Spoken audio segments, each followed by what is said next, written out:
Audible.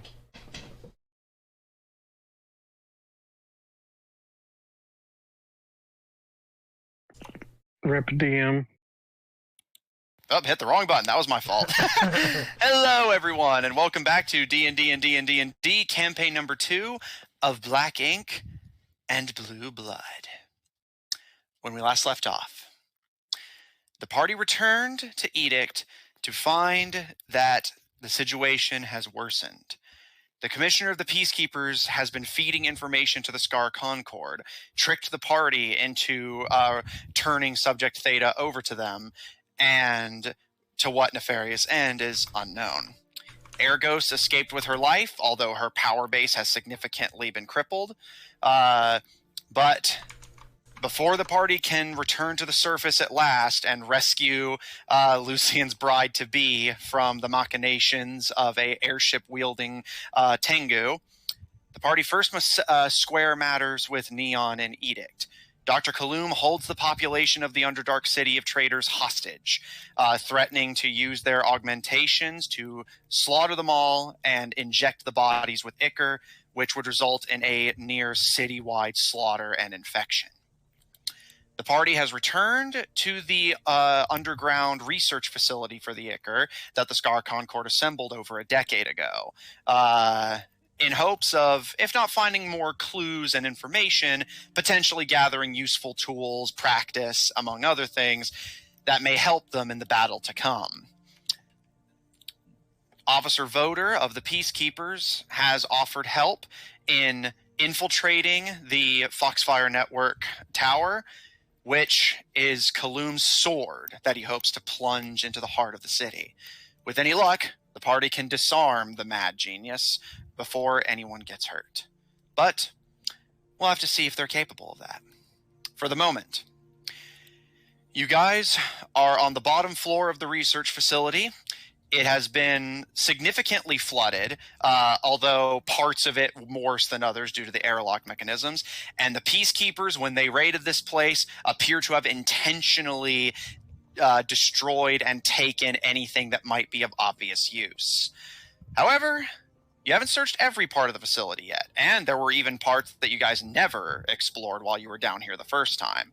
And the Peacekeepers can be counted on for one thing: it's clearing a place of potential hostilities. Neon, as you sit before the demolished computer, that seems to be potentially repairable, although whether the files are salvageable is going to be up to your technological know-how. Zephyr intends to scour the place for weapons, while everyone else searches for potential parts that you can use to repair the machine. Gil was helping Zephyr. Okay. With that being said, Zephyr, with Gil in tow, where would you like to start your search for potentially useful items? Just so I have a sense of where everyone's going to be. There's no particular, area in mind. More just, I guess, any area that he feels that he hasn't been into. So if he feels like he's been into the area, he'll probably kind of, see about branching off into a new area. So why not? Okay, so you're going to try and specifically get to areas you haven't been to before? Yeah, probably. Just that are more likely to have items that we or they haven't salvaged. Okay. I'll say you can start with the floor down here. You know that there are several rooms in your immediate vicinity that you never went into, so might as well start somewhere. The rest of you, as Zephyr and Gil start down one of the main hallways, what are the rest of you going to be doing?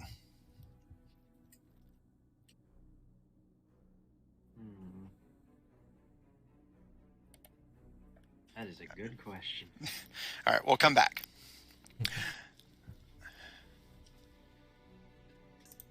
Zephyr, with Gil in tow.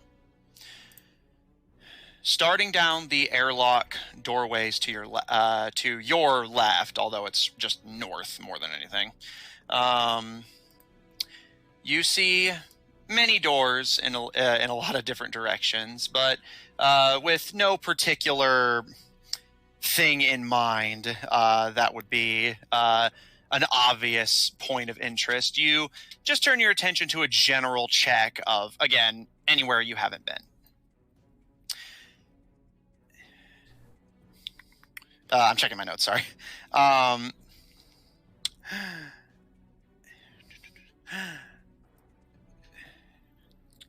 As you enter the left hallway, the airlocks appear to still be in place, although you know that the toxic gases have largely been cleared. You can see the switches that you had been flicking when you were first here. However, to your right, to your left, there is a door you did not go through on your first time. The door itself hangs open. And from the room, Zephyr, you and Gil both, as you enter the room on the left, not seeing anything that immediately strikes you as hostile, you immediately get the vibe. The smell in the air is a bit hard to put down initially, but then you both at the same time recognize it smells a lot like the Reaper's barn does. That distinct, acrid smell of chemistry and drug manufacturing. And with you guys no longer panicking and like trying to work your way through the facility in danger and the door hanging open, the smell that likely was trapped in this room before you guys and the peacekeepers got here now simply lurks throughout this entire hallway. It's not necessarily a directly unpleasant smell, but for those who don't recognize it, it is very off-putting.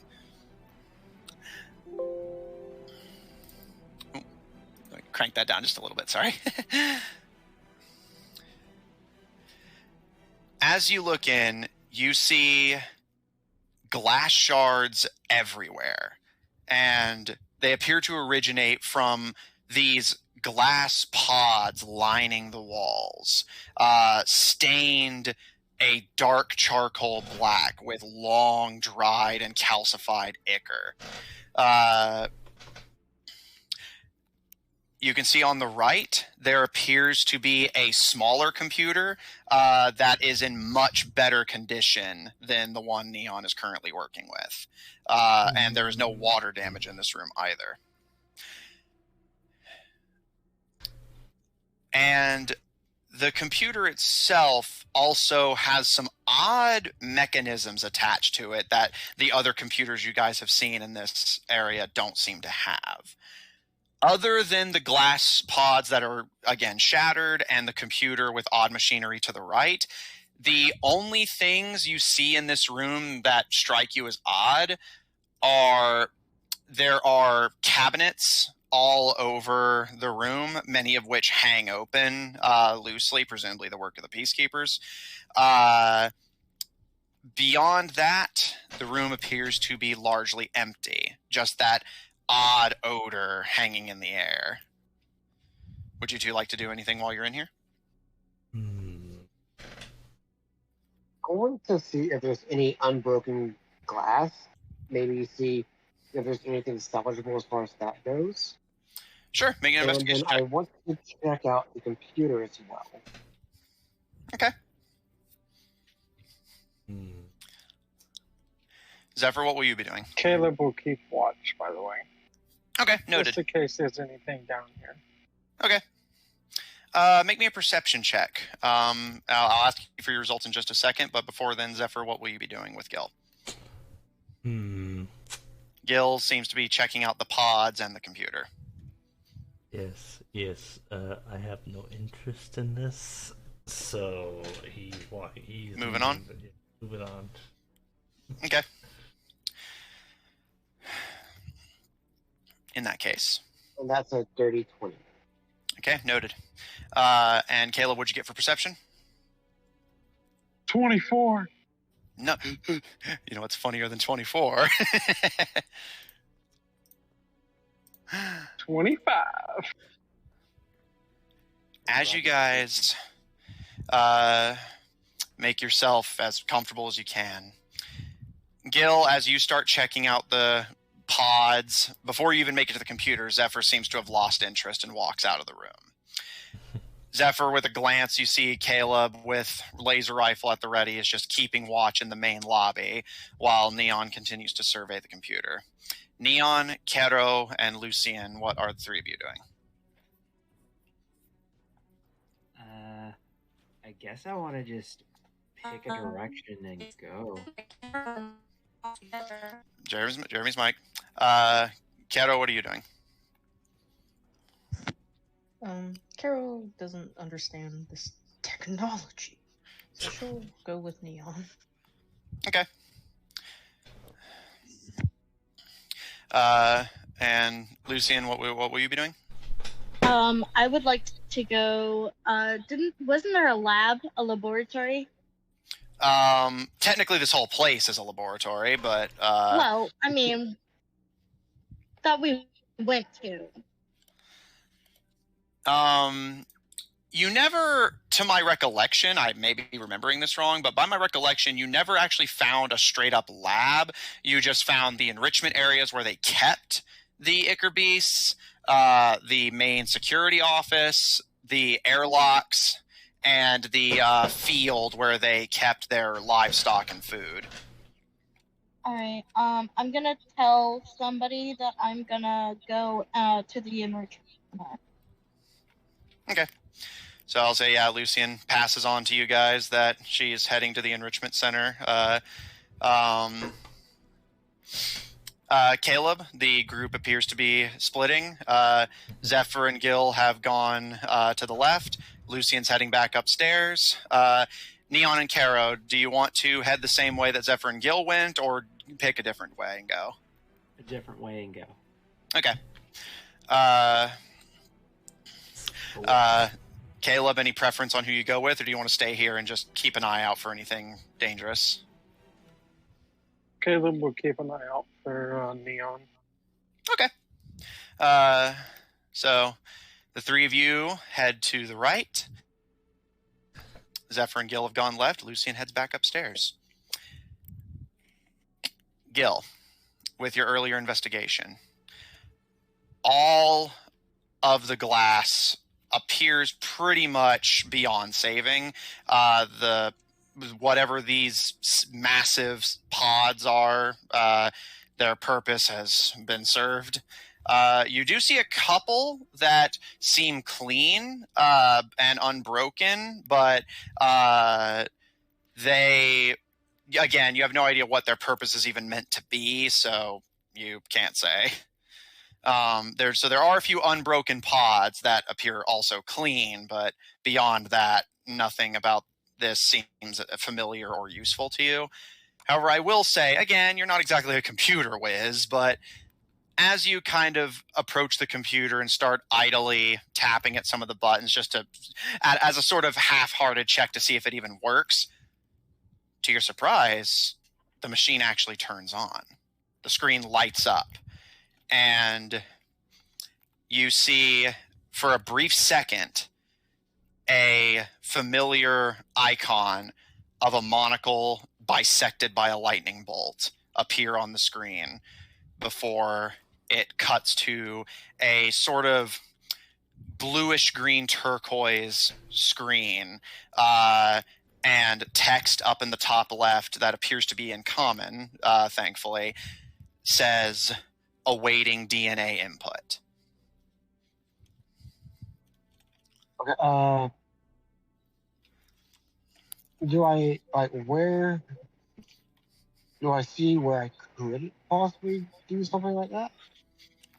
I did mention there was some odd-looking machinery on the side of the computer. At a glance, you can see a series of tubes with a funnel, and from that funnel emerges a thin, pointed-looking needle that is covered in calcified ichor. Can I try to clean off the calcified ichor? Sure. for fun, let me just... Okay. It doesn't take much effort. You recall that the last few times this happened, it was easy enough to brush off. It doesn't cling that much once it's dried.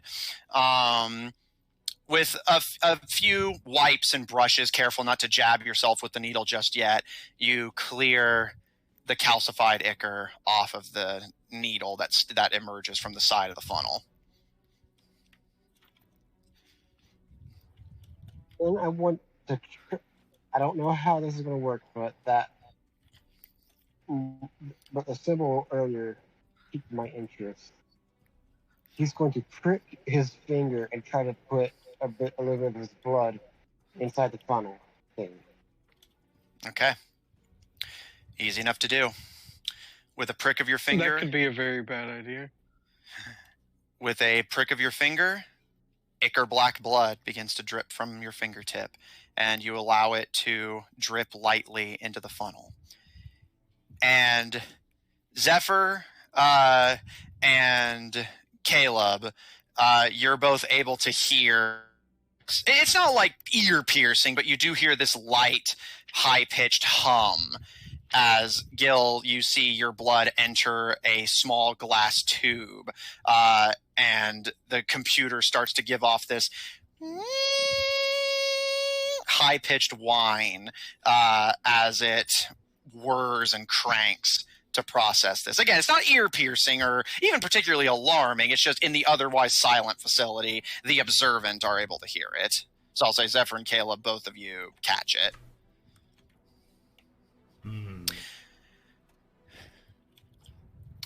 Gil, the text on the screen changes to a single word. Loading. ... After about a minute or two, the humming stops, and the text changes again.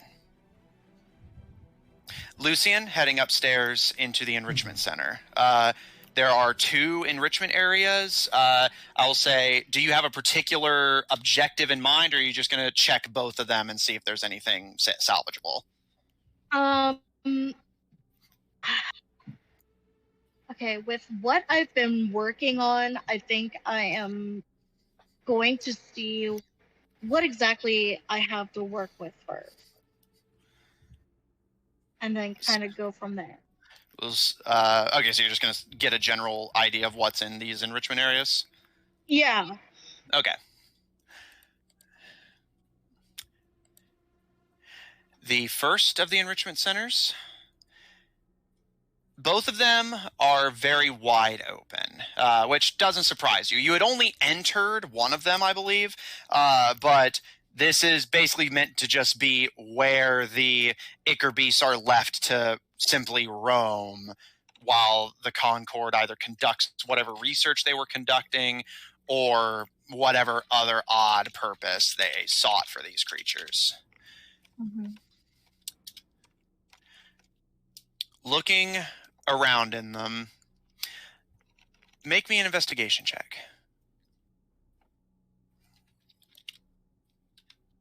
D&D. Is that intelligence? Yes.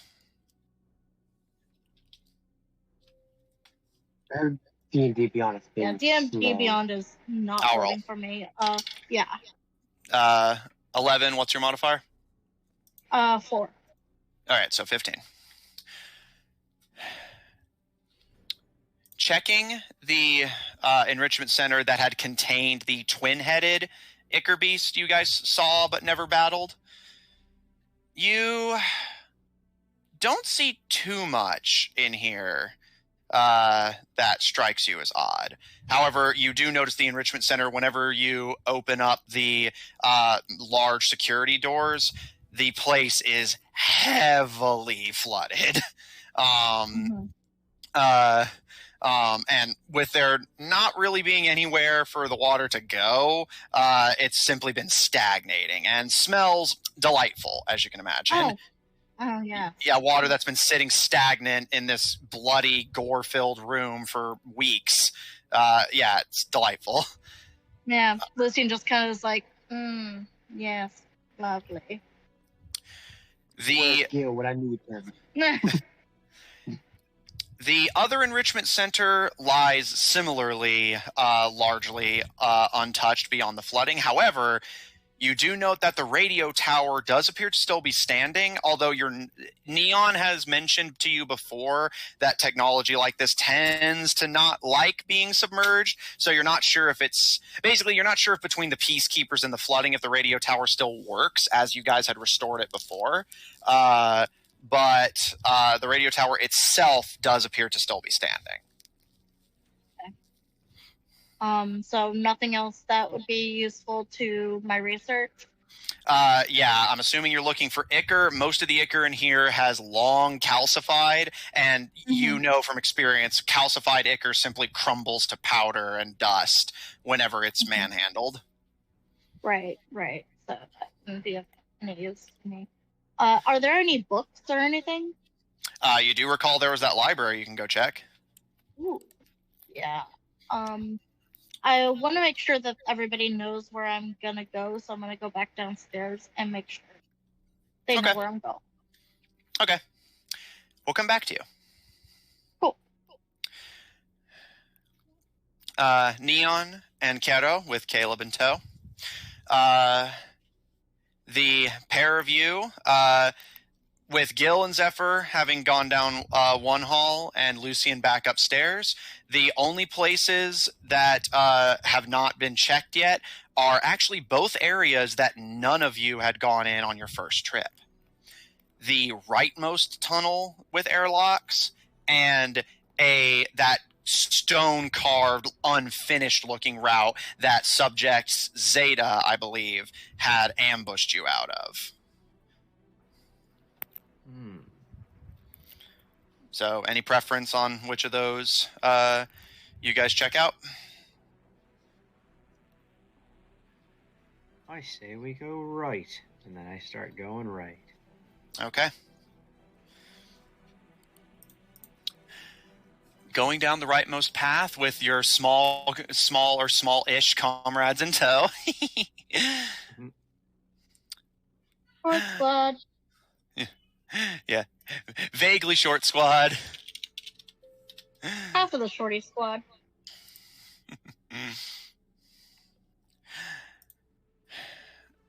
I will be kind, and again, anything that is not immediately relevant, I will simplify.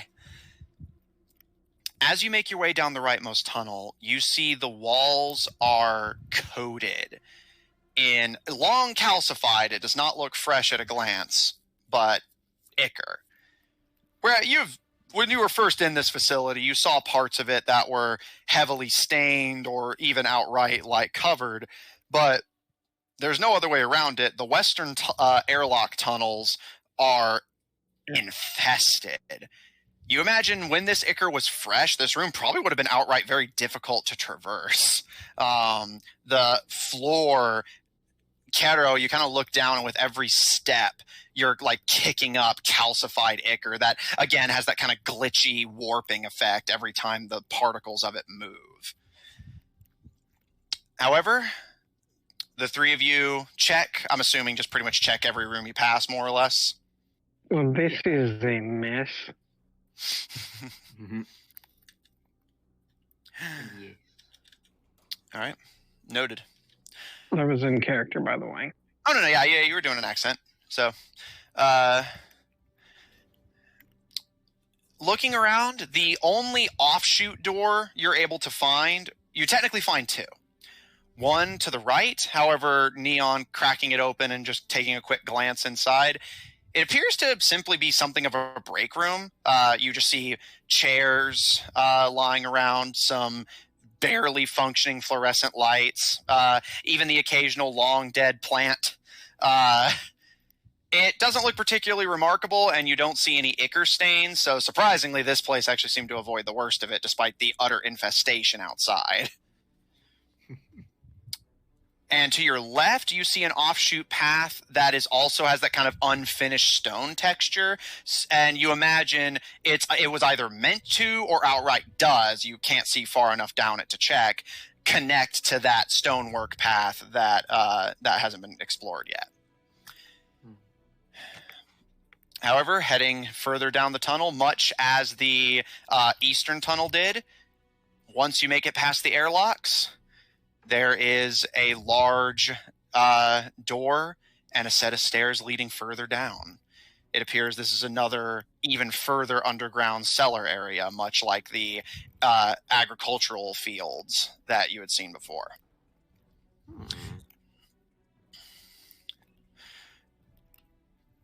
Gil, as the loading on the computer screen seems to complete, two sort of, I guess for lack of a better term, menus of sorts pop up. However, they both have a similar overall look to them, but and while they do show different things, you do see a similarity despite the obvious differences. On the left side, a small digitization of a muscular-looking, brawny light elf appears. Again, it's simplified and digital, but, I mean, you can at least recognize yourself if you try. Yeah.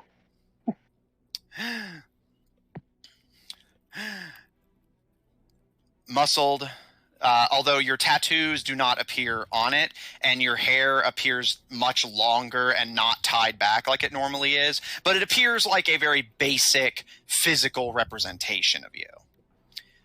And up in the corner of that side of the screen, you see several things listed out. Subject name, Gil Galad Vir Gioger. Species, light elf. And you see several other things get listed off. Age, blood type, all sorts of purely physical, but still somewhat... despite the fact that there's nobody here and this is seemingly an automated process, it almost gives you a feeling of being like... feeling like something's invaded you, to have all of that information just spelled out like that, as if it was the most chill, unremarkable thing in the world. However, on the right side, you see an unfamiliar visage. A still fairly muscular looking, although it's much leaner than you. The sort of muscle you would expect from an athlete as opposed to a weightlifter. Their features are somewhat plain, almost unnaturally so, although you can't quite put your finger on what it is. At least not until you start reading what's listed next to them. Subject 2. Subject name, Cillian Combs. Species, doppelganger. The same information that is listed for you is listed for them. And then finally, after a moment, a bright greenish blue set of text appears in front of both of them that says compatibility estimation 85%.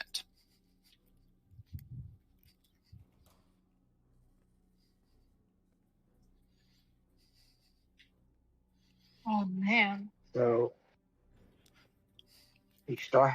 I'm trying to see if I have any writing utensils. I want to take notes on everything I just read. You know Lucian has it. You know Lucian has like.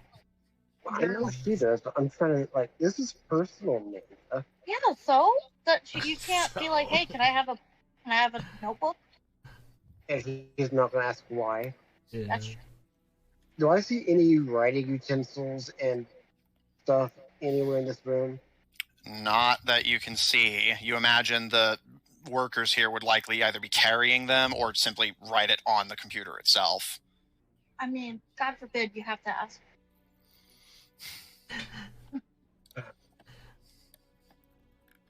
Lucy is literally in another part of the building. No, she's coming back. Yeah, no, yeah. To give her credit, she is coming back down. But Gil, what do you want to do? I guess I'm going to leave the computer where it's at, and I'm going to go back. Well, first I want to contact Zephyr, like, hey, this thing tells us all this cool information about ourselves and our other half. Yeah, I'll And say. I'm just gonna go and find Lucy. All right. I'll say Zephyr. However far you think you could have gotten in the time it took for Gil to read all of that information, I'd be willing to allow it that you heard him, but I'll leave it up to you. He yells it down. Mhm. Information. You want to come back or continue your investigation? Zephyr will kind of like think about this, and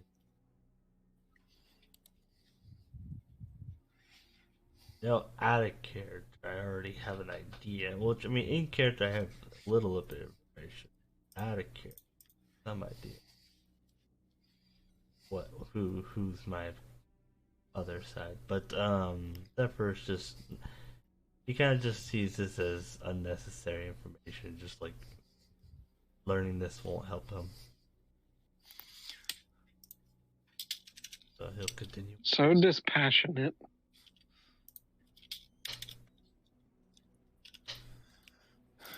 Okay. Nobody heard me. No, we heard you. Again, I'm focusing on EM mode. Yeah. Okay. Gil, as you give your call down the hall, you're not sure where Zephyr is or if he even heard you, but you start heading back into the main lobby to figure out where Lucian is and how to get a hold of her. That being said, Zephyr, making your way back through rooms you've been in before, but may be worth checking again. I'll say, since you've been through this area before, you already know at least more or less what to expect. Just make me a investigation check for the, and we'll just count that as you scouring the area for stuff, TM.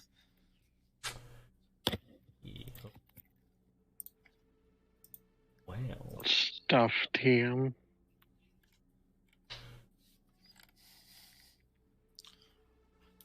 Not having high modifiers.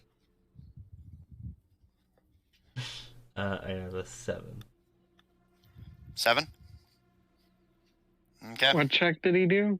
Investigation. He doesn't have a good investigation? I mean, he's got... Well, even if he has a good one, that won't necessarily save him from a crappy roll. Yeah, I mean, I rolled a 3, and I have a +4 to investigation. It's just the problem is, like, compared to, like, other stuff, I'm like, my +8, my +10, and my +15. Yeah, it's not something he put his investment in, basically. Yeah, because it's an intelligence. So it's just... All right. Zephyr isn't very intelligent. Apparently not. Average. Gil, I'll say just for flavor, for my narration purposes, do you want to go look for Lucian or just wait in the lobby to see if she comes back on her own? I gotta check Caleb's stat. He's gonna wait where we all separated back at that main computer. Okay, yeah. So in the second, or rather, bottom floor lobby. All right. Okay. Yeah. Lucian, when you start climbing back down the ladder, you see the rest of the party is gone, except for Gil, who appears to just be kind of waiting patiently in the sub-basement lobby when you return. What's Zephyr's intelligence score? 13, but I have... Caleb's at a 14, but I only got +2 to investigation.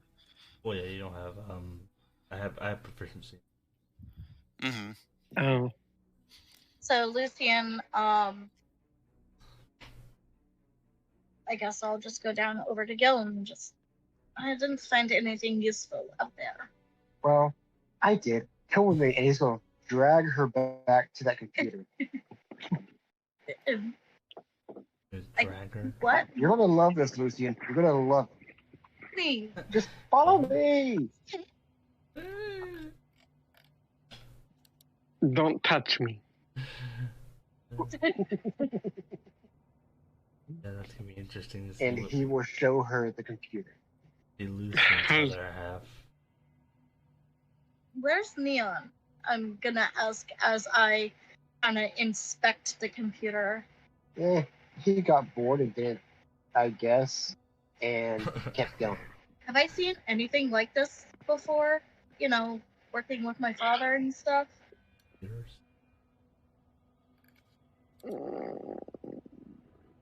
I think she means more like data sheet. Yeah, like data sheets. Have I seen anything in its likeness before? If you're understanding. DM? Yeah, Again, hit the button. Sorry. I try to mute whenever I'm not actively talking, so my just noises don't come in because I'm always just kind of muttering to myself. No, you have never seen anything like this, and I will say the actual info that was being displayed on the screen is gone by the time you guys get back. However, the computer is still on, but it's on that turquoise screen that just says awaiting DNA input. Okay. Yeah, listen, watch this. This is really cool. And he's gonna prick his finger again and put the DNA back in like he did previously. Orphan. Okay. Wait, hang on. How is he pricking his finger and thing completely encased in metal? Well, his fingers are exposed. There's just metal, like essentially, because the gauntlet exploded. Well, finger, crook of his elbow, Something. Yeah, just, tip of his nose. Skin, whatever. As Lucian, you watch as Gil's ichor blood sloughs into the funnel. Again, the computer starts to hum in a high pitch and begins to load as his blood travels into the machine before the same information you had seen Gil is displayed. I'm gonna get out my notebooks and I'm gonna give Gil one for him, and I'm just gonna be like, I want to write down this information, but I want to make sure that it is okay with you first. Yeah, go ahead, write it down. Are you sure? Yes, everything. I plan on memorizing everything today.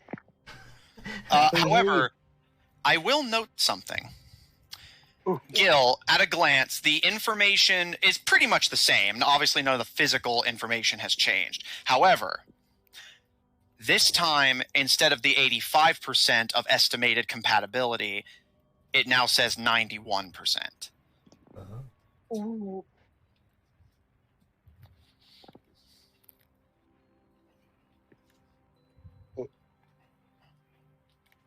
The doppelganger.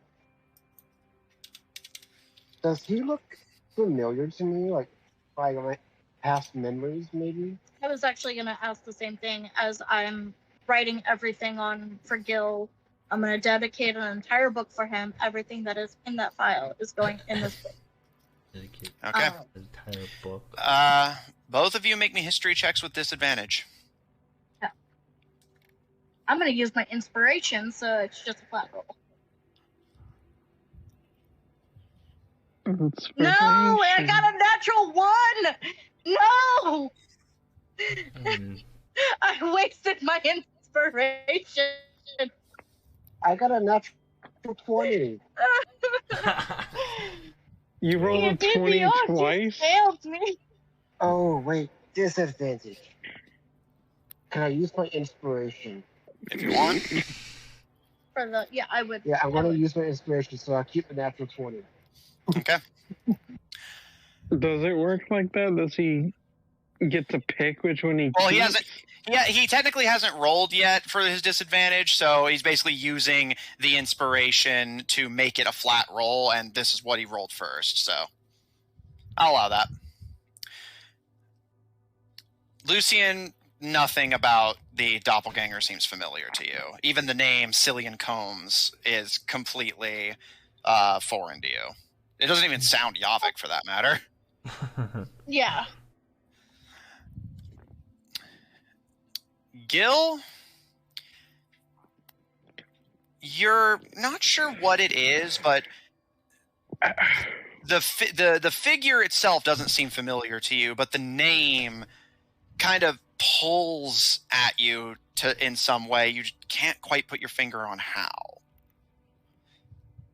Like, did my dad and mom ever talk about my biological family? They, that you can recall, they never really mentioned them.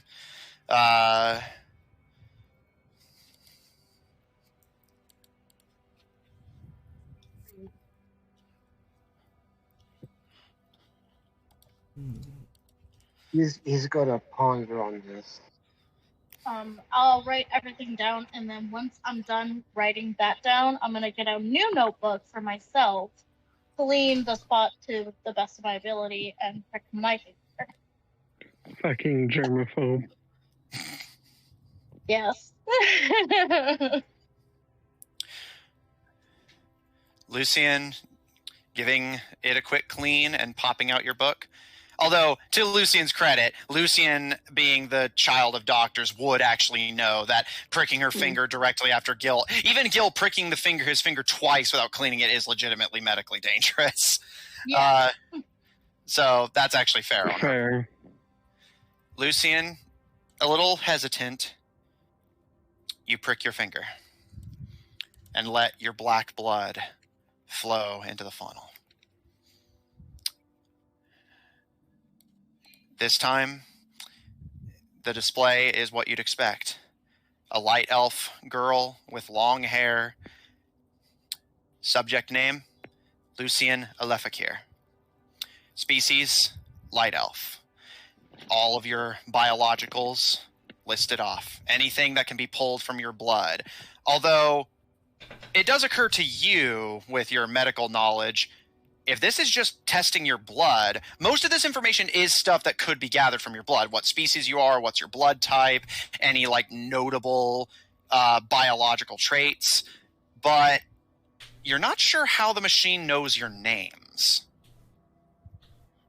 Okay. I might ask Neon about that later.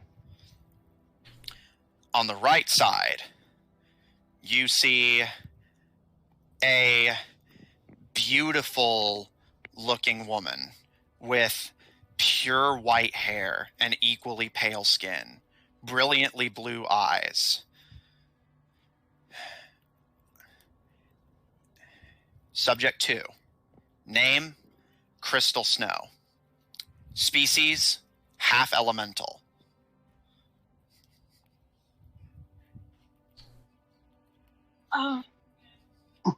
Lucy is just kind of like, her eyes are wide and her mouth is like, her jaw is like on the floor. She's just like not believing what she is reading. And then finally, words flash on the screen. Compatibility estimation, 85%. Lucy, and she sounds like she wants to say something, but nothing is taking form. And she's just like, does she look familiar to me? Or the name sound familiar? Make a history check at disadvantage. You don't have inspiration this time. And I will say, as a small side note, to put this into D&D terms, half elemental would mean genasi. Yeah, I figured. Just for context. I rolled the same thing twice. A natural 19. 26. Okay. Similar to Gil, the name pulls at you in some way, although you can't quite place it. However, unlike Gil, the appearance of the woman also strikes you as familiar. Not familiar in the way you would recognize an old friend, but familiar as if you're looking back on something that no longer is, but you distinctly recall. I have another question. The information, is there anything useful, like maybe formularies or information of any kind? other than what they pull for the blood? No. Most of it is simply, again, blood type, biological sex, species, things of that nature. Basic knowledge. Yeah. Because I'm a nerd, because I am a nerd, and also my father was a doctor. Curiously, what are the similarities between, like, what are the like, can I see the similarities between me and the snow girl? Physically speaking, you look very different. Her hair is not as long as yours, but a lot wilder. Her build is admittedly similar to yours, although a little more curvy. Her eyes are a different color. Her hair is a different color. She obviously is not the same species, not even half. So, like, on a biological level, you're very different. Basically, the only thing you seem to have in common is that you're both female, and no, that's it. You are both. Wow. Can I find anywhere where they made the conclusions this would be a compatible fit? Not that you can see. Again, everything that's listed is just things that can be pulled from the blood. Is there any indication? Because I remember what the queen bee was saying to me yesterday, that there's more than one, or somebody said it to me that there was more than one. And can I find any indication of where maybe there's more than one option, like an arrow or anything like that? You wouldn't know about. You don't know about computers. I know, but like I feel like Lucian's the stubborn person who's gonna like push any button to figure out if there's more. Like the computer. Gil, you watch as Lucian starts tapping at some of the keys, not really seeming to know what most of them do, and starts like kind of like swiping at the screen to see if maybe it works like the PDAs you guys got in Edict. Nothing works. However, Gil, you notice something that Lucian seems to have missed. Lucian's drooling. Drooling black.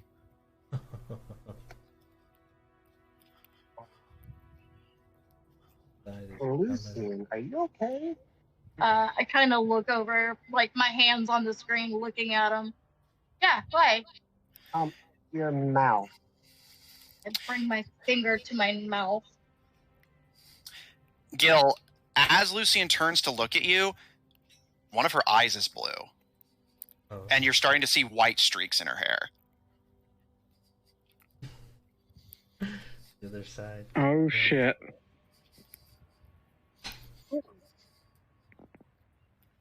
Wow. This is interesting. Gil, what's going on? Apparently you're not meant to think about How your am other I side feeling, too much. DM? How am I feeling? You feel really warm, honestly. It's rather pleasant, actually. It was a little cool in here, but you're starting to feel like a kind of pleasant warmth, like sitting by a campfire. Okay, cool. Okay, nice. I think your other side is coming out. Out? Your appearance is changing. Are there any? Hands. Is there like any mirror or something in here, or a shard of glass I can give her a reflection of? Yeah, there are many shards of glass, and the computer, if you turn the screen off, the screen is somewhat reflective. I'm just gonna like pick up some a big shard of glass and let her look at herself. Lucian, as Gil hands you a shard of glass, looking down, it's a bit distorted, but you can just make out one of your eyes is blue. There's ink all over your mouth, and streaks of white that are growing in size are appearing in your hair. Could I say that my right eye is blue? Yeah, that's fine. Actually, I was planning for it to be your right eye anyway, so yeah, that's fine. Perfect. I kind of like touch my face in horror, like my face. Is nothing happening to you? I fucking had to. Oh, babe. She just like, and then I look back to the screen. I'm gonna just write everything down that I can, and then I need to find Neon because I have questions. And did anything happen to me? Or is this just her? Lucian doesn't see anything different on your face when she looks at you. Because Lucian was way more focused on it. I need don't know what How many of those, for lack of a better way to put it, incubator tubes do I see in this room that have the black ichor stains? The ones that have the black ichor stains, there appear to be about 7.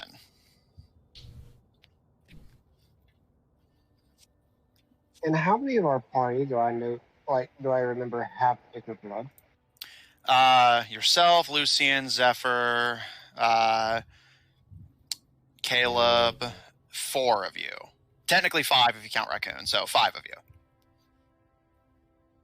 Last you checked, Kero and Neon are not ichor beasts. So possibly this could. He's just getting this strange feeling that this is where they were all created. Well, all the Gil, as you're looking over the room, counting the broken chambers and theorizing, you hear something behind you, and as you turn, Lucian has stopped in the doorway on her way out and is vomiting black onto the floor.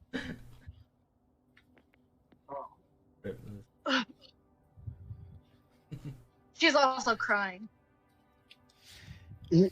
He's gonna go to her.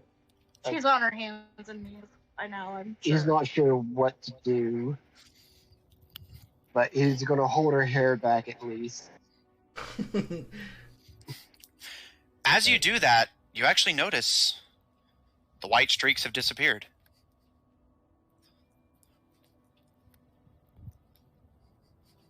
How do I feel, DM? The warm feeling is going away, and in its wake is just a feeling of intense confusion and nausea. That kind of sense you get whenever you're, as somebody who partakes in the toke, as one could say. You know that feeling you get where you kind of have very brief flashes of lucidity that Yes. like. You're basically feeling like that mixed with food poisoning. Oh, that would fucking suck. Am I seeing things? Do I need to do a roll? You're not seeing anything. You're feeling something, but you're not seeing things. Okay. And you don't know it, but yeah, Gil, as you hold her hair back to avoid getting any ichor in it, the white streaks are gone. As soon as I see this, they're like, Lucian, it's gonna be okay. You're going back to the way you look. You're going back to your usual red look. She doesn't reply. She just waits to see if he's right.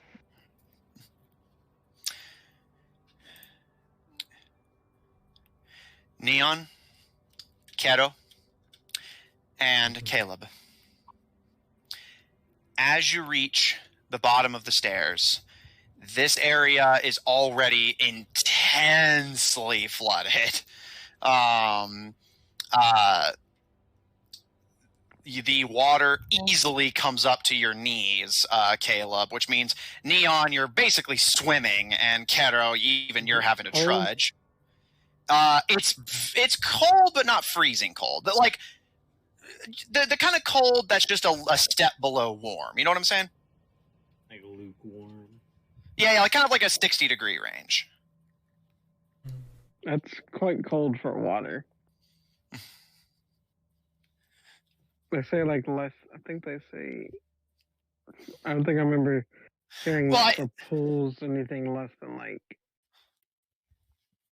70 something. I think it's considered quite cold.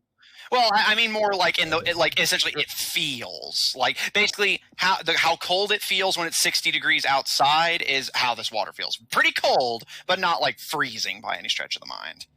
Okay, I see. I remember, like, we used to have a pool, and my dad would always say that you don't want to swim in, like, water that's, like, below a certain temperature. Mm-hmm.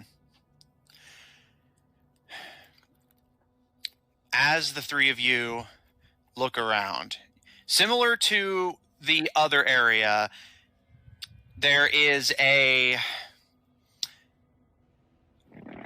sort of metallic starting area of sorts that you find yourselves in. However, unlike the other one, this one's a lot wider open than the last one was. The last one, you recall, seemed to contain livestock that had unfortunately long since perished. Looking around in the room you find yourselves in, you find yourself in a small metal, almost cubicle warehouse type area, and you see cages lining the walls, all open, and they don't appear to have anything in them. However, I'll say, Kero, you can see traces of tawny-looking feathers in them, and you do recall Subject Theta mentioned that the facility kept pigeons. It's possible that there were more in here, and the peacekeepers either removed the bodies or something else did.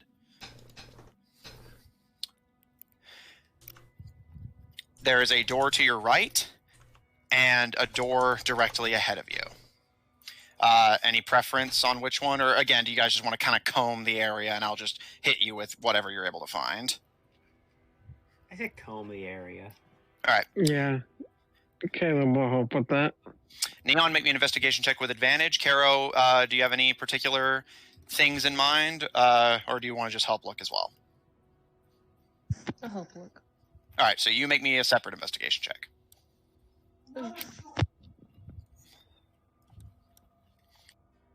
15 and then a 17. Okay. Hey, Caleb's help was useful. Yeah.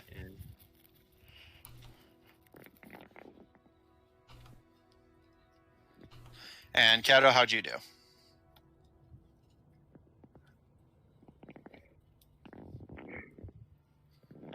Kero didn't make it. Kero's dead! I heard talking in the background before they muted. Yeah, it's probably just background noise. I got a 2 and an 11. All right. Kero, you're mostly focused on just keeping pace with the other two, as Neon is swimming, and Caleb is tall enough to just kind of trudge. But you're kind of in that awkward middle ground, so you're ending up more slowed down than either of them, despite being the most comfortable in water. So you're mostly just struggling to keep pace with them as the two of them start combing the area. This underground cavern has basically become a hollowed out pool with all the melted snow. And there is a distinct odor in the air of long since rotted bodies and the water stagnating. However, there are a few things that do catch some of you guys' attention. As the water is, as mentioned, stagnant, it does not have anywhere to flow, and obviously nothing lives down here anymore, so the water lies completely undisturbed. As a result, whatever was down here when the flooding subsided stayed where it was for the most part, other than the very light drifting. Neon, Caleb, and Kero, just since Kero's in tow, but Neon and Caleb get first dibs, essentially. You notice, firstly, that in the exact center, there are some not quite floating, but kind of buried beneath the water. Neon, as you kind of give them a very light, cautious kick under the water, what appear to be sandbags and pointed sticks that have been, like, swamped out of the ground and floating around. Caleb, you recognize impromptu barricades when you see them. Oh, that's interesting. On the far left side of the chamber, you notice that among the water is some loose ichor, pools of it just stagnating. Whether it's the water keeping it wet or something else, it doesn't appear to have calcified like the rest of the ichor down here has. But it basically just floats loosely on the fresh water like oil. Ew. There appear to be 2 other buildings in here besides the one you came in on. 3. The one on the far left, where the floating ichor pools are outside of. Checking inside, you guys find what appears to be essentially a storage area. However, in addition to some crates, many of which lay open and loosely scattered and floating in the water, you notice a just barely kept out of the water by a floating buoy. You see, Caleb, you don't recognize the exact kind of machinery this is. However, Neon, you do. It appears to be a backup generator kept afloat by a flotation system at its base. And from the light humming it's making and the very, very light smoke it's giving off, it appears to still be running. Likely this is the backup generator that's keeping this place running since the boiler went off. How clever. However, in this chamber, you guys notice more of what you'd seen on the way in. This intense, almost webbing of ichor lining the walls, and more loose oil-like pools of ichor just hover around the flooded warehouse. The second room you're able to find in this area, past the fortifications, while going past them, you notice between the warehouse and the second building that you're about to check, you notice a somewhat gruesome sight that kind of gives all of your stomachs a bit of a quease. Coffins floating lightly between the 2 buildings. Oh, dear.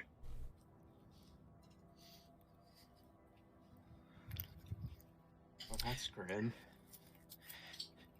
That's a bit...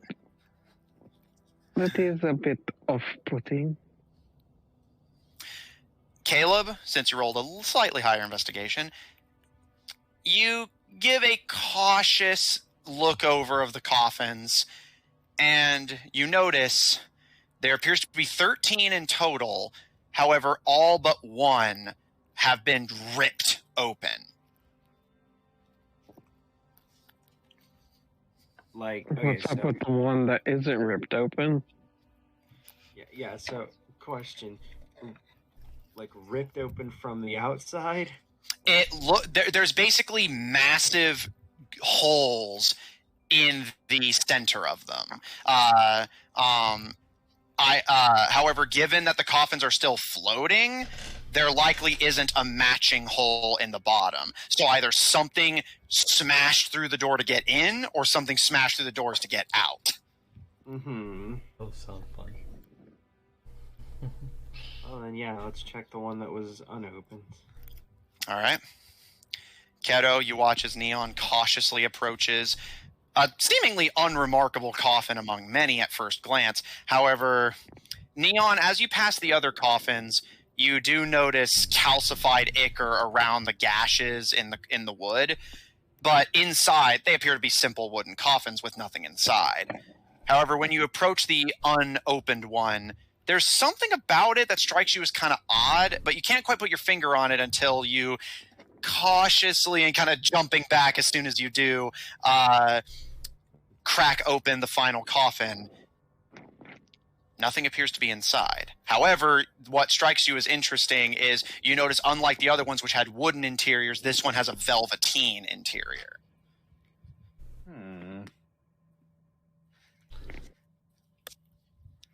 Why do you need such a fancy coffin? It's not like you're alive to lay in it. Maybe they're just that full of themselves.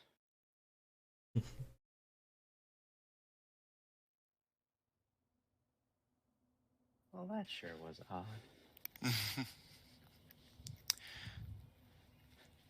It's funny because, like, obviously as the DM, I know the, like, full context of everything that went down here. Happen. Checking the next building, assuming you guys are done with the coffins. Yes. The next building, again, unlike before, there's nothing being stored in here. Although you do see the occasional like cabinet that's been upturned and floating in the water, or most of them beneath it. However, the machinery in the center, Neon, you instantly recognize. It's a pump. It doesn't appear to be on at the moment, but it's a pump. The pump. Oh. For pumping out the water. I would like to push the on button of the pump. All right. It takes you a little bit of searching around, and So how deep is the water for Neon, by the way? Neon, it comes up to like about Caleb's like thighs at this point. So Neon, I imagine at this point you're just straight up having to swim. I'm 3'7". Oh, taller than I thought. I was thinking of Zephyr's height. It's because you're a fennec fox, so every time I picture you, I just picture the fucking little fennec fox from Zootopia. So I'm like, that's about how tall Neon is. Yeah. All right, so yeah. Neon just wears really tall shoes. Yeah, so I don't know what the exact 1-to-1 would be, but I'd say maybe for Neon it's like waist deep, maybe a little bit higher. Yeah. Neon, you notice with some gratitude that the power box for this pump is very high up on the top of the machine, so you have to kind of swim up and bounce a bit to reach it, but that kept it out of reach of the water. Careful to let your hands dry before touching it. Mm-hmm. You flick the power switch, and Caleb, you kind of jolt slightly as the echoey warehouse you're in echoes ambiently the whirs and chugs of this massive pumping machine that starts to whir to life with a and you all notice the water around you starts to ripple, which Neon you know to expect. Neon, what did you do? I released the piranhas. I'm kidding. I'm draining the water. Does Kevin know what a piranha is? For fun, make me a... This is going to sound weird, but make me an Arcana check. Arcana? Yeah. Again, it'll sound weird, but hear me out. Arcana for piranha? No, again, there's actually an in-universe reason, but it won't make sense until I explain the results of the check. No, Arcana Natural is item piranha. releasing magical piranha. Arcana is not for piranha. Arcana is for banana. What the fuck? Oh, you motherfucker. Ooh. Hang on. I accidentally hit one of the side buttons on my mouse, which makes it go back. Yeah, I did that So so many guess times who's when I first got loading one of those. Seed again. Oh, look, it loaded quicker this time. Macro. Fine though. Arcana. That is going to be a 6. You vaguely recall a mythical creature by that name, but you don't remember anything about it beyond the fact that it's definitely not real. It's not real. That is why I had you roll Arcana, because in this setting, a piranha is a fictional creature. A fish that can eat a person down to the bone in like 2 seconds. Mm-hmm.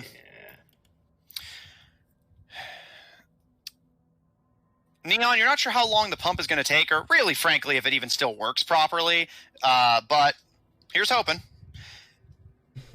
The water now is significantly less stagnant, as even water away from the pump is kind of ambiently rippling and vibrating now. You all start to continue your checking. The only other things you find in this area are most of this chamber appears to be dedicated to the growth of plant life. You can see what are now sadly very drowned crops floating loosely in the waters at the corners of the chamber. The last building that you haven't checked appears to just be a small storage area, although it also looks like they were storing equipment to help expand the tunnels further if the need arose. However, while Neon, you yourself don't spot this... Oh, by the way, Caleb had something funny to say. Oh, go for it. Looks like they went a little bit overboard in watering the plants.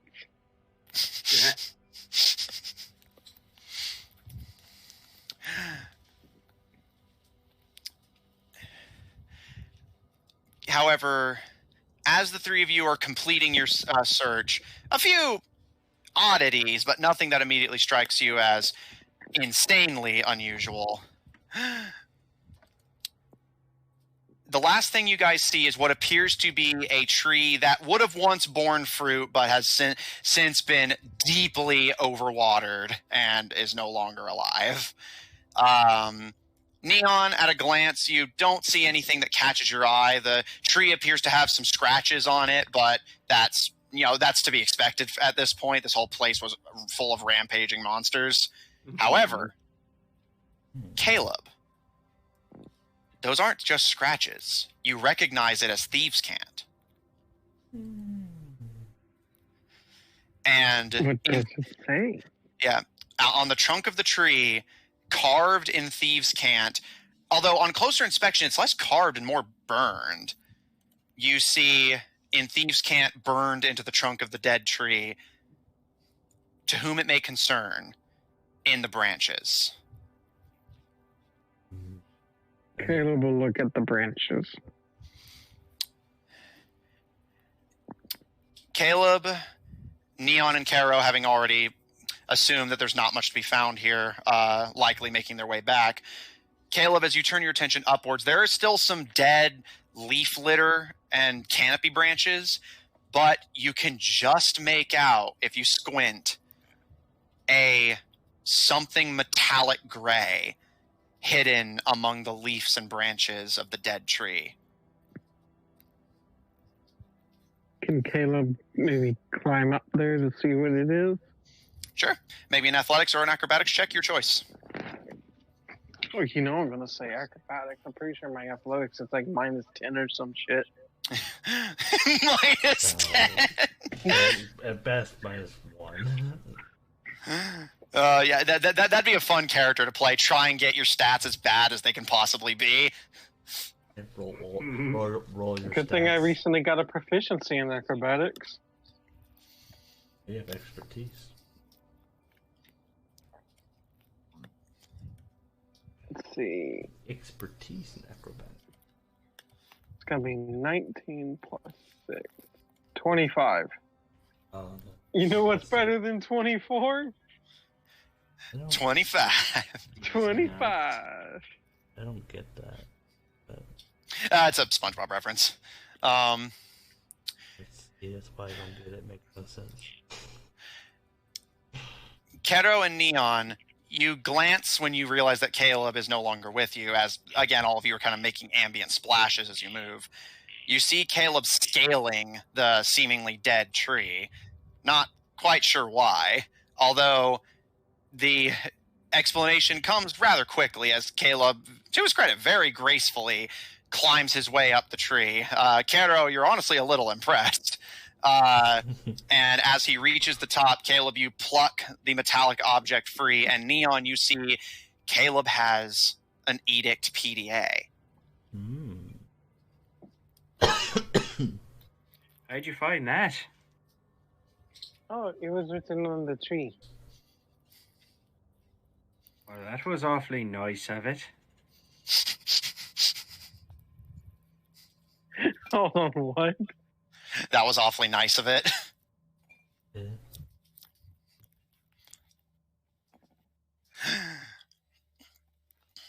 Does Caleb recognize these things? Yeah. You guys had one before. Whenever you briefly converted your currency to be digital.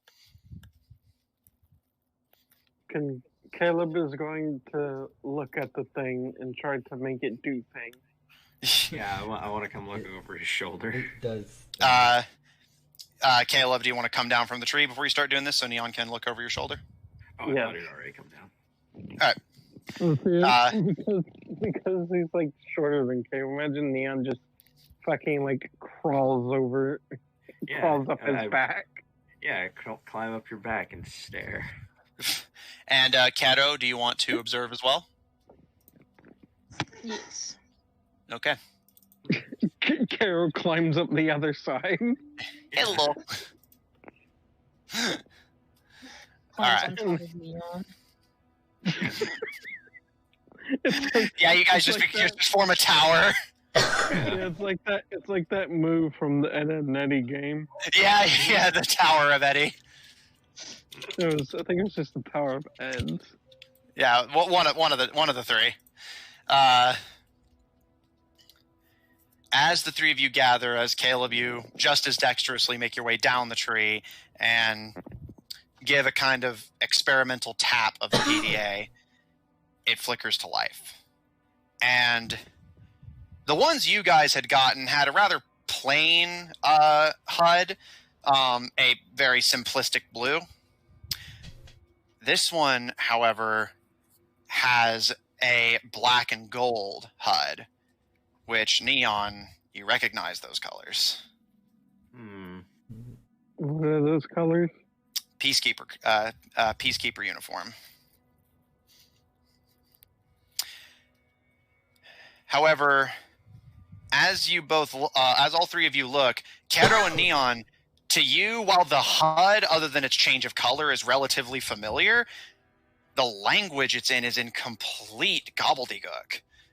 Like, it seems like it's recognizable phrases, but none of it actually means anything. However, Caleb, to you, it's perfectly legible. Yeah. The PDA has been converted to read only and thieves can't. Yep, that's what I figured. That's interesting. What does it say? Caleb, as you look over it, it appears to, in and of itself, be, again, very functionally reminiscent of the PDAs you were given. However, in the interest of exploration, you first turn your attention to written notes. There being an app within the PDA that allows you to simply record things. And again, to the rest of you, this is complete gibberish, but Caleb, you recognize one document among the notes that is simply labeled evidence. So this note is called evidence. Evidence? Oh, what's in it? Let's find out. Caleb will, I don't know, touch it. Yeah. Mm-hmm. As you open up that document,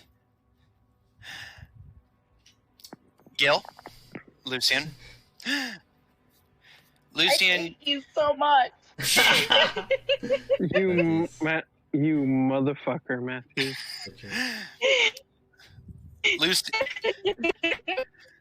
Lucian, by this point, glitchy anger noises. Lucian, by this point, you're starting to recover. The odd physical sensation and the unusual warmth are going away. Gil, giving her a I want once to tell over. Gil something. Oh, go for it. After she just catches her breath, she says, "Help me up. I want to look at that again. Please." Okay. And he will, like, is there like a chair or something you could sit on in front of the computer? There are some chairs in the corner of the room that you can grab. Are they I rolling want to grab a chairs? chair, No, unfortunately. put the chair in front of the computer, pick her up, and then set her in the chair. All right. She doesn't even She doesn't even try to like resist. She's too tired. She's gonna tell Gil But she's a glutton for punishment. she is a glutton for things that give her information. Even if she's they gonna are look at Gil. punishment. The thing is, it doesn't make any sense. I was told that there was more than one. So this snow girl is only maybe the, and she kind of weakly smiles, tip of the iceberg. She laughs at her own joke. Maybe Well, Lucian's if it taking was- it too literally. Yeah, if there was more in your blood, it would have shown. That's why I'm gonna prick my finger again. And Okay. I'm just, whatever happens, happens. Okay. I don't like that he rolled a dice. I mean, Lucian, I know what he's rolling for. with another prick of your finger, more ink into the machine. Lucian Alephakir, Light Elf. Crystal Snow, Half Elemental. Nothing changes about the display until estimated compatibility flashes again. This time, 71%. Went goes down. down. The compatibility went down. I kind of like tap the screen. Nothing happens. 69%. Shut up, Jeremy.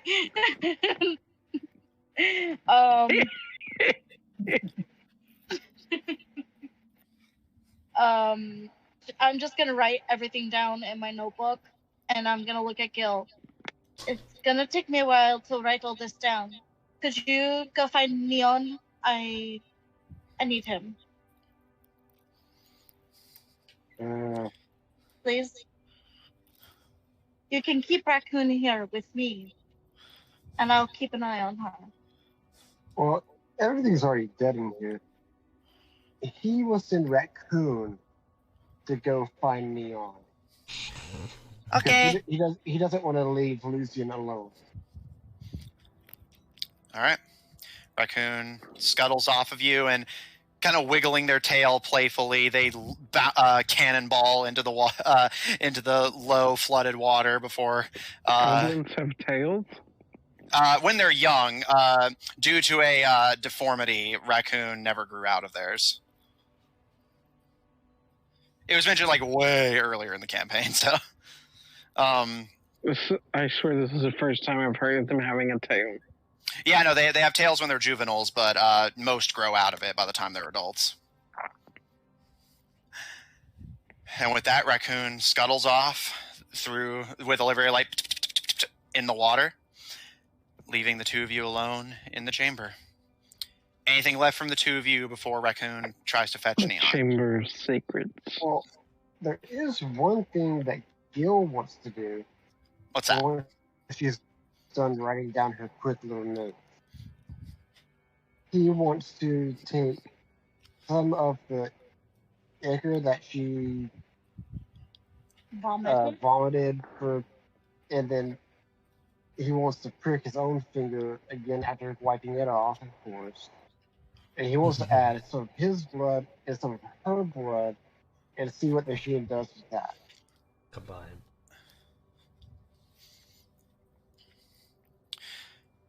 Okay. Mixing your blood and the gathered blood of Lucian, you slough the smorgasbord collection of ichor into the machine. This time the display is different. Rather than it being perfectly bisected down the middle, it's a vertical and horizontal split to fit 4 figures. Gil Galadvir Gioger, Cillian Combs, Lucian Alephakir, and Crystal Snow. And as all of the information flashes, again, none of it is different. However, whenever estimated compatibility flashes on screen, the text, instead of the kind of ambiently peaceful turquoise green, is a deep blood red. And estimated compatibility 2%. Oh, wow. You guys aren't compatible. That is very interesting. But I think that also I just proves that there kinda- is only one, because if there was more, it would have showed them. Possibly. Exactly. Oh, that was new blood, or she may need to draw new blood. Who knows? Doesn't make sense, is all. Also, Austin, I can't hear you for anything. You sound really far away. Why though? It may just be my hearing impairment, But but why, you though? know. Do I sound far away now? Yeah, you're just very quiet, hon. You sound fine. He sounds fine to me. Yeah, it might be my hearing impairment. Either No way, clue. that's all he wanted to do. Lucian is just he's gonna clean the area the best as she can, and then just kind of Is she going to do it again? yes, because she's stubborn and she's trying to piece it together.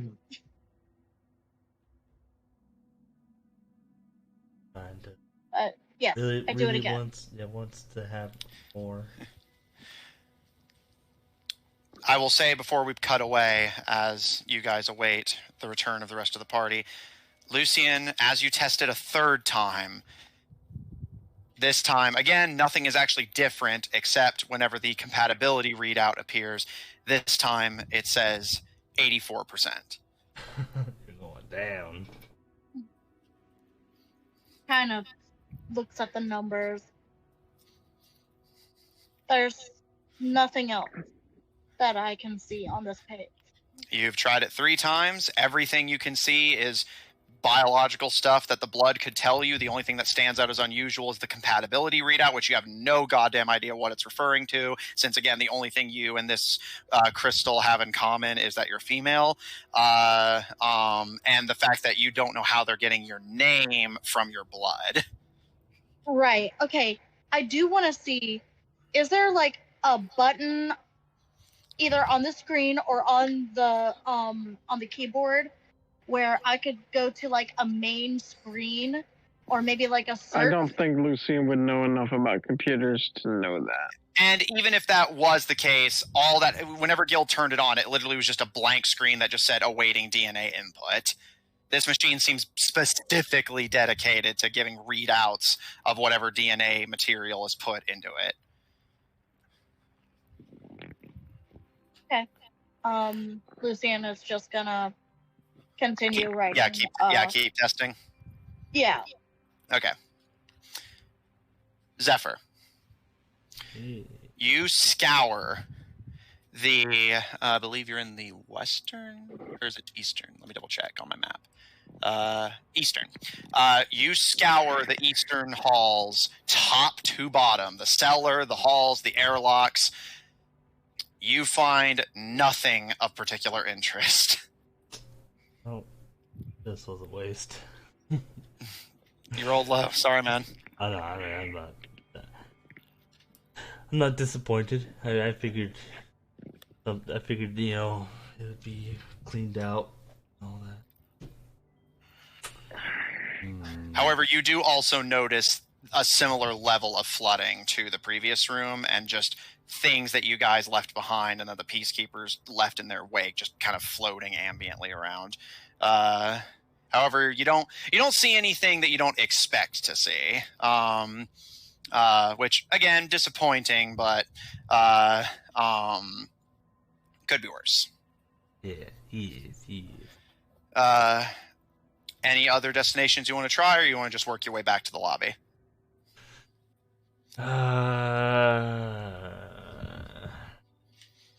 first tempted to leave. Just entirely? Yeah, no, pretty much go back to town. but now Zephyr will go back to the lobby and Okay. he'll make his way back. All right. I will say, as you're working your way back up the stairs, down the hall, through the airlocks, you pass by the room that you had left Gil in, and you're not surprised, although you are confused, that Gil still appears to be there with Lucian crouched in front of the computer. You can see Lucian just poring over a notebook full of information that you could frankly give less of a fuck about. Although you notice Lucian's fingers are bleeding pretty heavily.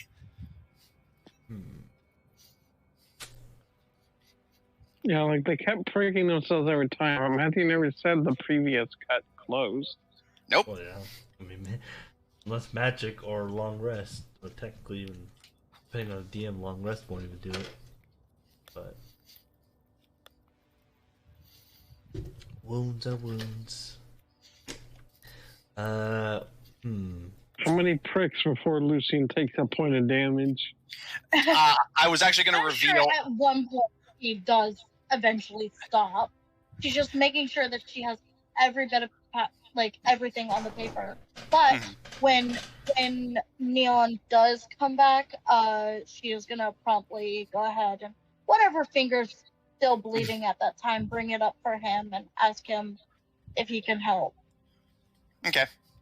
However, I will. So, yeah, Zephyr, do you do anything while you're in that room, or do you just pass by and wait in the lobby area? He'll kind of look at, Gil and bloody fingers, Lucian. Mage. Yeah, bloody mage. It's my favorite cocktail. He'll look a bit confused, and he'll be like, well,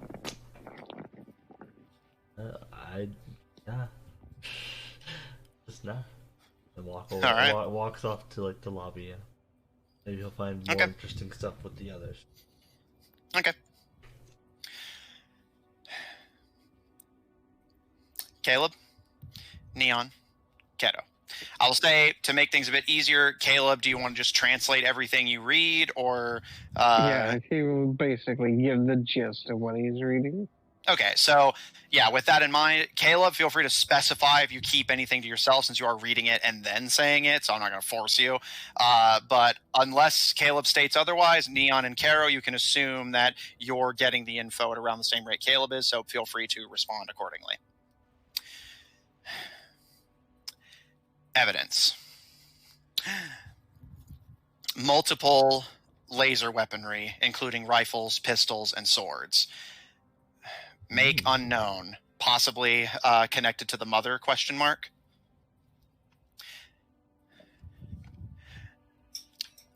Advanced omnidirectional travel suit. Make unknown. Now that sounds fun. Yeah. Caleb's gonna look to Neon and be like, do you know what the fuck that is? Well, Matthew. Neon, make me a history check. Because it's pretty reasonable from the 21. Got 18 plus 3. Fuck yeah. But yeah, so anyways, continue. You actually do know what that is, although you cannot fucking imagine why it's down here. The omnidirectional travel suit, although the Peacekeepers more commonly referred to it jokingly in the tech department and IT workers as the Octopod suit, was something being worked on by the Peacekeepers, inventors, and engineers. Supposedly, it was meant to be an advanced replacement for the Peacekeeper uniform. Using technology they had found from the Second Age, from what the engineers told you, and you actually occasionally helped in designing the thing, what it was meant to do was it was meant to be a full-body suit that came prepackaged with an artificial intelligence, who not only could assist the Peacekeeper in the field, but the suit had several automated combat capabilities. For instance, the Peacekeepers had planned to include tasers in the suit. However, most impressively, and the reason for its name of the Omnidirectional Travel Suit, is these metallic wires could be launched from the back of the suit. These wires were completely prehensile and could attach to things from an incredible distance away, allowing Peacekeepers to traverse Edict with incredible speeds that not even the Mother's vehicles could match. This would allow Peacekeepers to travel quickly, stealthily, and have the benefit of an artificial intelligence while out in the field. It was a design that was actually making good progress, but due to an unknown glitch they were encountering, they eventually had development of it stop. Nobody was hurt as far as you know, but for whatever reason there was a bug in the system that they just couldn't get rid of, so they just abandoned the project. Fucking that Mandalorian gift. I gotta get me one of those.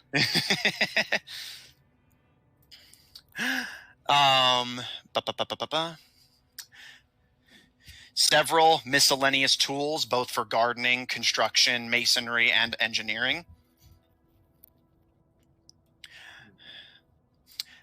Custom firearm, and then in parentheses, scoped, double-barreled, underbarrel revolver, appears to be a shotgun.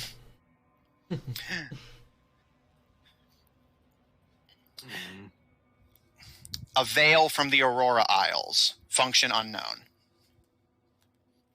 What's the Aurora Isles? The Aurora Isles have actually been mentioned before. Caleb, you've heard stories about them. They are a small set of islands off the coast of the faraway continent of Ephesus, where the cards that you currently have were originally built. They are a big cultural touchstone for the islanders from that archipelago, as are the dice that Raccoon has and the chess pieces, which I think you have?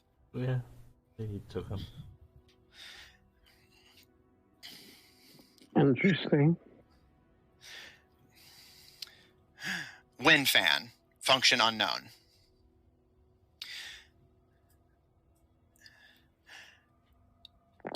Looking through the list, you don't see anything else that catches your eye, except for at the very bottom, many samples of an unknown black substance. Ah. Uh-oh. There's the bitch. There's the bitch. Confiscated hard drives, contents unknown. And then at the very bottom, to whoever finds this, everything is in the evidence locker.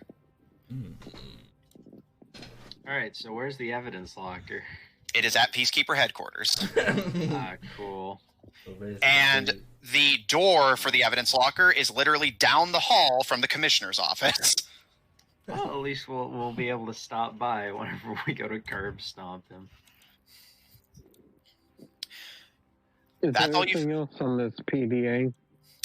Yes, there doesn't appear to be much else of interest on notes. You just find some notes on a few miscellaneous cases, although these appear to be out of date and irrelevant to you.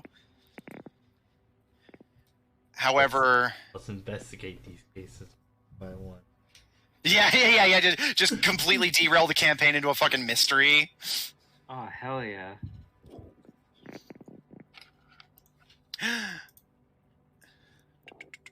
Sorry, just changing the music Would real quick. that be a Henderson?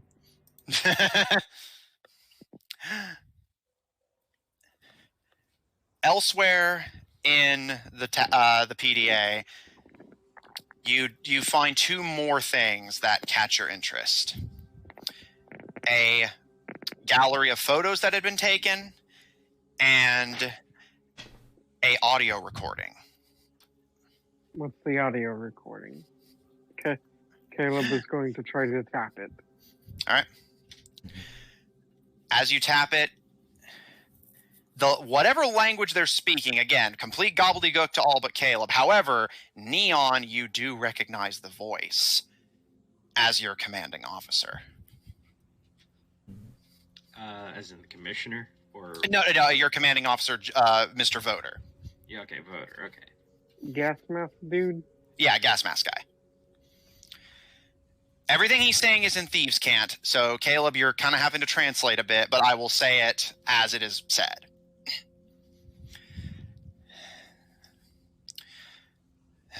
To whoever finds this, and hoping you can understand, whoever's in charge of all of this, they're listening. And I can't risk this being found. I'm not putting out any signals. I'm not uploading anything until I know for sure what exactly we found down here. I am Officer Joseph Voter of the Peacekeepers. I am an acting officer in the field and have been for the past several years. In my years of service, I've never questioned an order. Always followed, always did what I was told. No matter how questionable I thought some of the decisions were. One of my cadets, I won't give their name here in case this gets found. A team of mercenaries they hired discovered something in the tunnels where the Smithers Mining Corporation went missing several years ago. The commissioner told us not to look too heavily into it, just destroy everything we found and deliver everything back up to the evidence locker and lock it away until he and the engineering team could figure out what exactly all of this is. But I've had my suspicions for a while that something was up, and this confirms it. We have the tools, the technology, the means to find what's on these hard drives, and for whatever reason, the commissioner just wants them destroyed. I can't promise that he's not just going to do it himself, but I'm doing everything I can to ensure all of the evidence is kept intact and delivered to the evidence locker. At the very least, the commissioner can't destroy it while it's there. It'll look too suspicious, be too obvious. With any luck, cadet, you and your allies can retrieve what we found there and use that evidence to, if not convict the commissioner, at least blow this case open and hope we can survive whatever you reveal in there. There's strange things down here. My cadet told me to expect monsters, but these things speak. They understand words. They're capable of following orders, but I've never seen anything like them before.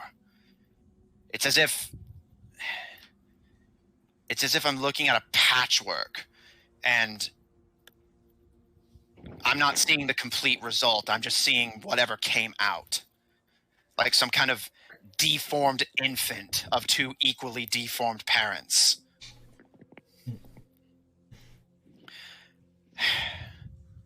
We have a code. I made sure none of them were killed. We took them in alive, and they were bestowed into Peacekeeper custody. What's become of them since then, I don't know. This is our third sweep of the area to ensure that no evidence was left behind and that we haven't left any survivors. Unfortunately, by the time the snow melted, there was nowhere for me to hide anything more substantial than this. A message. Everything we found down here should still be intact in Peacekeeper evidence. Again, the commissioner can't destroy it without making it obvious that there's a mole, an insider, even if it's not the commissioner himself. If it's not him, then whoever is on the inside can't act without revealing themselves. So they won't act until all of the pieces are in place. With any luck, they overplayed their hand. We backed them into a corner where they have no choice but to either let us find out who they are or act and reveal themselves in the process. I know what I'm doing just by recording this message and hiding it away. The commissioner or whoever's above him. It's a violation of the code. By all rights, this should get me fired. But I still have a few more uses for the organization before I make it official. Here's to us, cadet. And that's where the message ends. And what were the pictures? As you all take in what you heard and what Caleb translated, Caleb, you start flicking through the pictures. You see visuals much like the ones you had seen on your first trip into this facility. Everything frozen over, none of the flooding. You see an image of the dual-headed Ichor Beast, an image of the destroyed security droid that you guys had demolished after it got controlled by Kaloum. All of the Ichor Beasts that you guys did not destroy, you see distant, cautious photos of them. And then finally photos of the computers and a room none of you recognize, although for the sake of brevity, a photo of the DNA testing lab where Lucien and Gil are currently. For the most part, notice anything about the pictures in particular? Make a perception check. Oh shit! Here we go. Got to get up. Oh. Perception. I get +7 to perception. 24. Looking a magic number today. Looking over them, you don't catch anything that strikes you as particularly odd. Although I will say you do notice several pictures taken of the various items that were described, and one of which you don't know exactly what it is, but Neon, you do see what appears to be a slightly slimmed down version of the omnidirectional travel suit. All of you see this dark black with gold trim matching the Peacekeeper colors bodysuit that appears to be this kind of rubbery material with metal almost pods running up the back, and a set of glowing goggles where the wearer's eyes would be. The only part of the skin that's exposed is the mouth. I want it.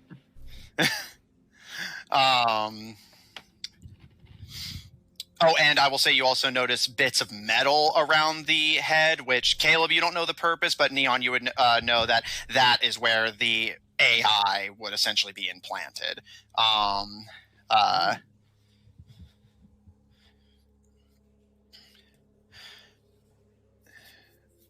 Beyond that, nothing unusual in the photos.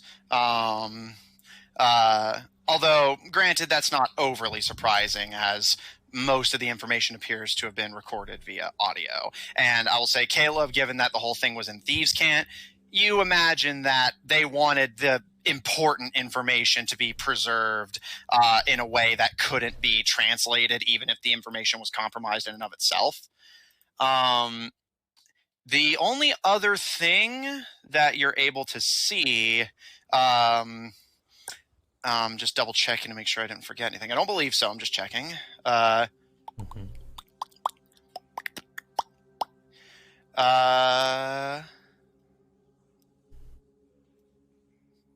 nope, that's everything. Yeah, you see photos of all the different Ichor Beasts that you guys didn't destroy. Pictures There's of... nothing like in the background of the pictures or anything notable about the Ichor Beast.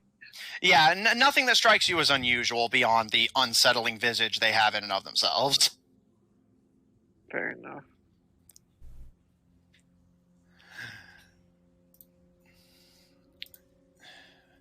as you flick through the PDA, Caleb, there does not appear to be much else on it, although it appears you got a decent amount from that.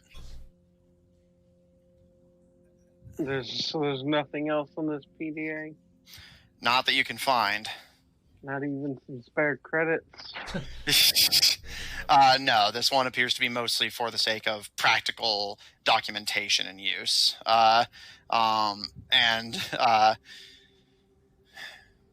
With that said, is there anything the three of you would like to do further? There's nothing else around this area? Yeah, this was the last thing you guys found down here.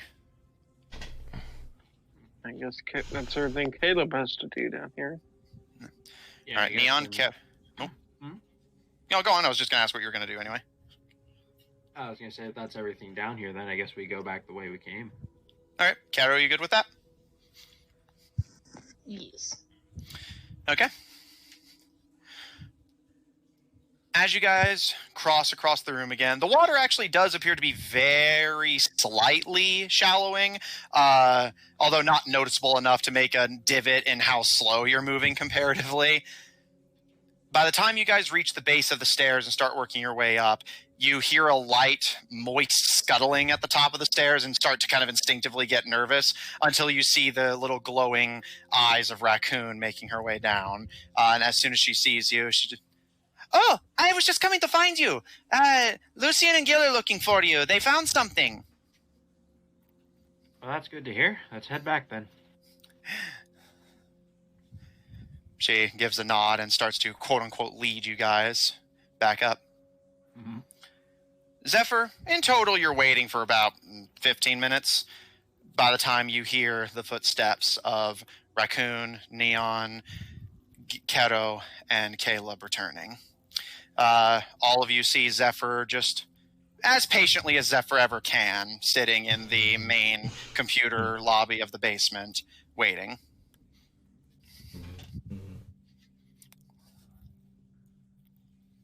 Oh, hey, Zephyr.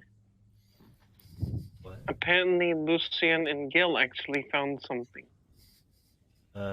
Making themselves useful for once. Yeah, it's some sort of, I think Gil mentioned some sort of DNA thing. Well, we know what DNA is. Most likely no, but similar. I'm not going to argue with Zephyr on knowing it, so I'll basically throw you a bone and say if you think it's reasonable for Caleb to know. Well, didn't Gil yell out DNA? I believe so. So That's basically, right. it could just be, if we want to be realistic about it, it could just be a situation of Gil used the word because it was on the computer screen, Zephyr used it because he heard it from Gil, and now you know it from Zephyr, even though none of you really know for sure what it means. Because, like, everyone except, like, Neon, Yeah, I'm everyone pretty sure except- is operating on, like, medieval understanding. Yeah, medieval to Maybe Renaissance. Early Renaissance. Yeah. I'll fight you. That being said, anything from you guys, or do you want to join the elves in the DNA test chamber? DNA test, I guess. All right. Lucian and Gil, I do have something before everybody comes in. Now they're very quiet. Sorry. What I was saying is, I do have something that I want to do before everybody starts coming in. Okay, what would you like to do? I want to, I'm still sitting in front of the computer and I'm going to look at Gil and I'm just going to say, now when Neon comes in here, I'm going to prick my finger again and I'm going to ask him to see if there's anything that I am missing, because this is not, my thing. I was, like I told you, told that, like more than once, so I think I'm just more curious. But the reason I am telling you this is because I don't know what's going to happen to me. But if I am not myself. Just whatever happens, happens, you know? Just take really good notes. Okay. So maybe what they meant by there's more than one is you have more than just one person's memories in your head. Not more than two, but still more than one. Well, either way, I'm gonna give him the notebook that I had started all of my notes in, and give him a paper. Just take really good notes for me, please. What's up? And I will say, Lucian, in this time you've conducted several tests and your fingers are bloodied to prove it. The only noteworthy thing that ever changed was the compatibility estimate, which was different every time you scanned it, although it always stayed in the same general ballpark. The lowest it ever went was 71% with that earlier test, and the highest it ever went was the one you just finished, which was a full 90%. So it never went any lower than 71 and never went any higher than 90, but it was always just a seemingly random number between those two values. Okay, I will note that the DNA compatibility is anywhere from 40 to 90%. Okay. No, it was With 7. 7. with that, you both hear the voices of your comrades outside. They don't seem panicked, so you don't make things urgent. And Lucian, you prepare for another experiment as all of you enter this room. You see the broken open and ichor-stained pods, the loose cabinets around the room, and Lucian, whose fingers and mouth are stained black, wiping down what Neon you instantly recognize as a somewhat outdated but otherwise effective DNA scanning machine that used in Edict hospitals. I'll go ahead and scan and call him over. Yeah, it tells us about ourselves and our apparently other part of ourselves that we don't know anything about. So, Yeah, like I said, I already pricked my finger by this time, and it does ring be loading by now. All right, so while it's loading, Neon? so it's clear, so I do know what this is very clearly, yes? Well, you know, yes, it very obviously resembles a DNA testing machine, which also would explain Lucian's bloody fingers.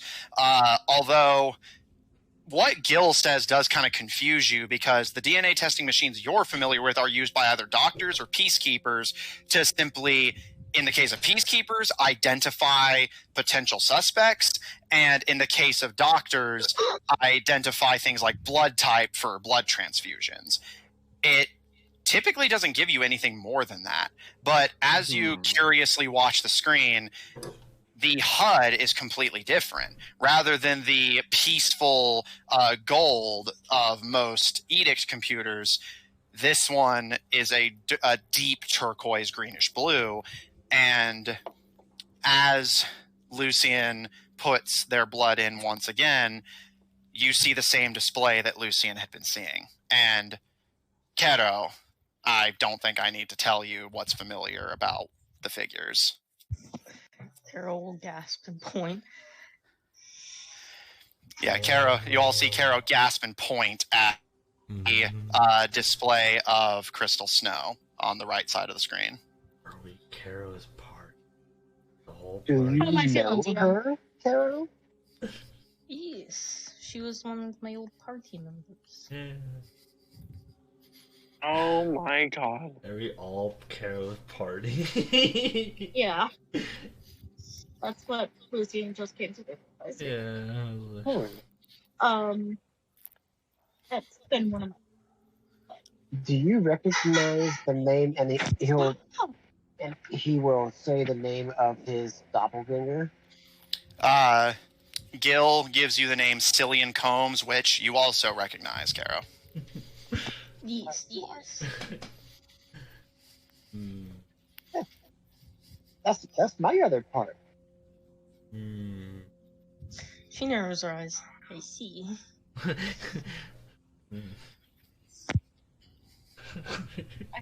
I'm sorry, my dog decided to take my headphones. What I miss? Pretty much, we've come to the conclusion that those ones that have been changed by Iker are her old partner.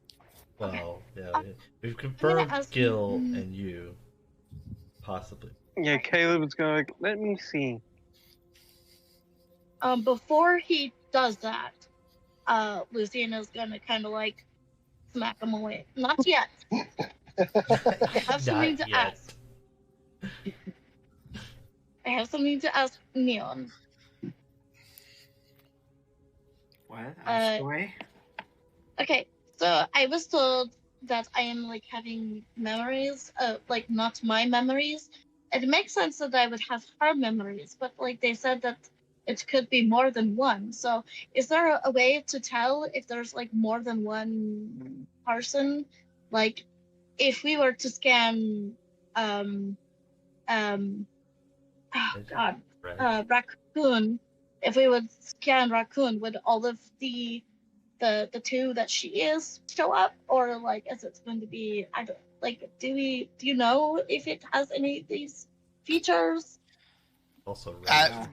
Whenever you brought her up, Raccoon kind of perks up and kind of tilts their head to the side. And didn't it show 4 people earlier? True. Yeah, when I tested my blood and your blood together, it showed all 4 of our blood types, but only 4. Didn't they mean that you only have 2 people? There's only the 2 of you. No more, no less. It is you, Lucian, and it is her. I'm gonna look at Kero. How am I feeling? You feel very dizzy. You've lost a lot of blood. You've been Yeah, pricking true. yourself Right. nonstop. Okay, listen. That doesn't mean shit to Lucian, and you know it. Wow, man. It kind of does, though. I was like, it doesn't mean shit that like Lucian. I'm but- too hardened to pass out from blood loss. Yeah, I was like, you're still woozy. It's just you're trying to tough it out. I'll just be like, all right. Yeah. If you want to, Caleb, you can have my seat. I'm gonna kind of go in a corner. All right. Caleb Caleb, was going to come up and test himself. as you prick your finger, it hurts, but not as much as you thought it might, and drip your Ichor blood into the machine. Again, it gives that high-pitched whine before you see yourself. Caleb to Bedra. Species, human. Gender, male. It lists your blood type, along with various physical attributes that can be gathered from your blood. I will say at this point... How detailed is the physical description? Basically as much as could realistically be gathered from your blood. Okay. However, I wish I knew the extent of that, but I mean, basically, it's enough to be kind of odd that it can tell that, especially when you don't know about DNA, but not so much that it's like reading your... Like, basically, they can't look at your blood and be like, oh, broken leg, at least as far as I know. As far as I know. No. Computer's That like, being said, Neon, you do notice something interesting, though. While the Peacekeeper DNA database does display names, it can only display names of those who have been registered into its system. The party did no such registry to your knowledge. There should be no feasible way for this machine to display their names from only their blood. I had a feeling. Have any of you been here before? Not that we know of. Not well outside of the previous time. Maybe in another life, and I mean that literally, has I don't know anything about my counterparts, but I know I have. My theory is that this is where we were Yeah, experimented on and created. that doesn't make sense. Caleb, you, for the most part, tune some of this out as you focus on the next half of the screen that starts to load up. You see a digitized version of something that completely dumbfounds you. You see this massive, terrifying, hulking figure of a man with deep, muddied gray skin that looks sharp as sandpaper, fins sprouting off the back and arms, insanely huge teeth, completely dark eyes, and a wide set of jaws for all those teeth. Subject 2. Name, Cypress Axmony. Species, half merfolk. Caleb is going to be like, what the fuck?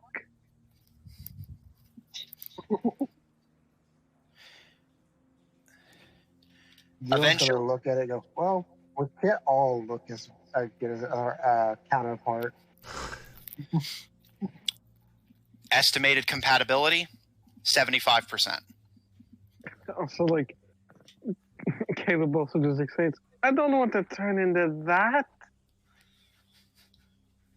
Don't By be the way, is this mean. one of- Imagine how I feel. By the way, is that one of Kero's party members? Yes, Kero, you do recognize the name. And the face and the everything. Yeah, she's Yeah, about to Keros, say. just don't be mean to him.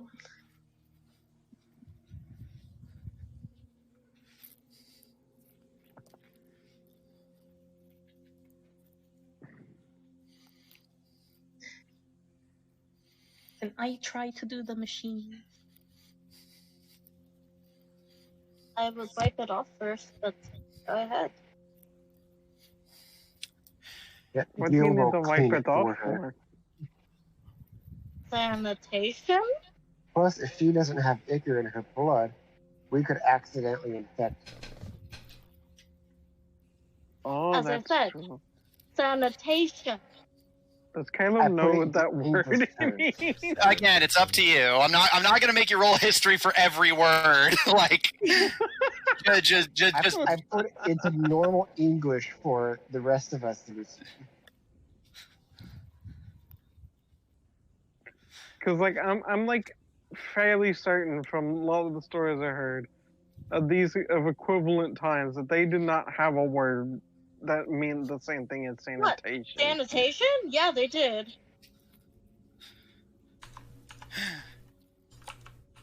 And I'm While pretty you're- sure they just believe that like gases in the air cause you to get sick sometimes. Kero, as Lucian wipes down the needle and you prick your finger, you bleed a expected color and allow it to drip lightly into the funnel. However, this time the machine doesn't whir to life. However, the text on it does change. Awaiting secondary DNA input. Ooh, since I'm standing right there, can I do mine? Sure. I'm already bleeding to death. It doesn't matter. Lucian, you've actually run out of places to prick one hand, so you have to switch over to the other now. So none of the spots on her hands Just still squeeze bleeding. your finger. I'm begging Oh, no, they you. are. Lucian just doesn't seem to care. No, she doesn't. Apparently, When you Lucian guys has are open- has turned idiot. She is making a turn for the worse.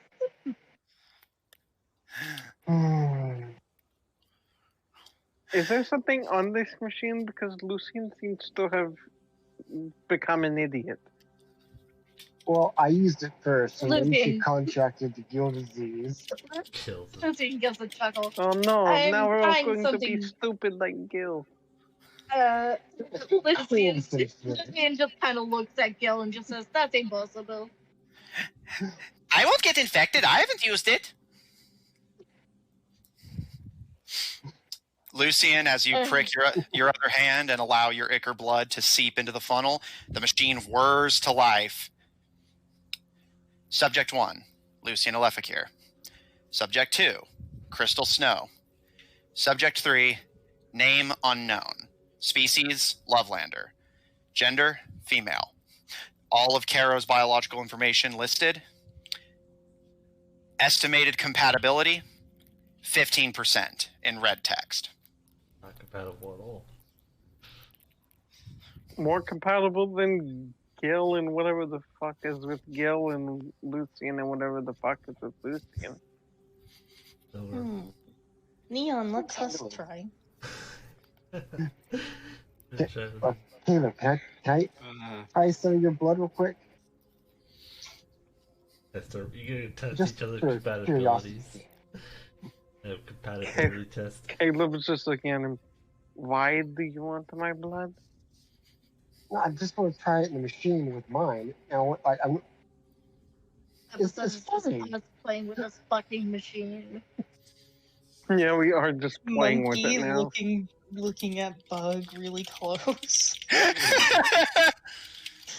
Hey, at least my work isn't going to waste. I went to the trouble of printing up what the estimated compatibility ranges would be for every fucking possible combination if you fucking lot. Yeah! Now, Give it us all! Because we're gonna fucking do that shit to you. now, what about the Feels compatibility great, of Yeah, all of us Caleb wants to together? see Oh, what yeah, this happens is- with Neon this and is, Kero? Kero. This is Nia- itching a scratch for Lucian. Neon and Kero, are you content with this? I'm just gonna take notes. Yeah. Yes. Kero? Yes. All right, Kero. Lucian is like making he's writing down everything. Kero, you flick more of your blood into the funnel, awaiting secondary DNA input. Neon, you flick some of your blood in, careful not to get infected via Kero. Not with Ichor, but just with diseases in general. Poisons. The machine whirs to life. Subject 1, name unknown. Species, Lovelander. Subject 2, name unknown. Species, Kitsune. And it lists off all of Neon's information now. Estimated compatibility, 80%. Woo! Really?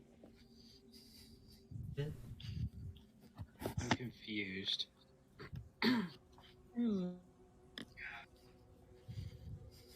I wonder how it determines compatibility. That's what I was trying to figure out.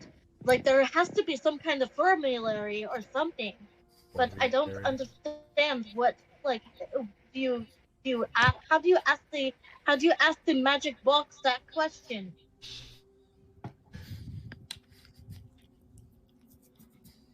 Magic box? It's a magic box. Can you look at it, Neon? Magic box? It's a magic box, Neon. Stop making fun of me. No, this isn't Neon. This isn't me in real life wondering what the hell you're talking about. It's a computer. Yeah, she's talking about the PC Okay. being the magic box. Well, she was saying that in character. She doesn't really know what a computer is, so she's made a name for it. No, it's just like I'm just like all I hear is you just yell the magic box. I'm just what? You're just the magic box, the magic box. Don't you understand? I'm like, no, I don't understand. All right. Sorry. Any other combos you guys want to try out? Well, Gil really wants to try a combo with Caleb, if Caleb is willing. Are you willing, Caleb? I mean, he's still got the prick on his fingers, so. All right. Flicking your Ichor blood into the machine. The machine whirs to life. Subject 1, Gil Galad Vir Gioger. Subject 2, Cillian Combs. Subject 3, Caleb Tebedra. Subject 4, Cyprus Axmony. Estimated compatibility, 45%. That's wait. Could have been worse. That's a clue there already. I just noticed.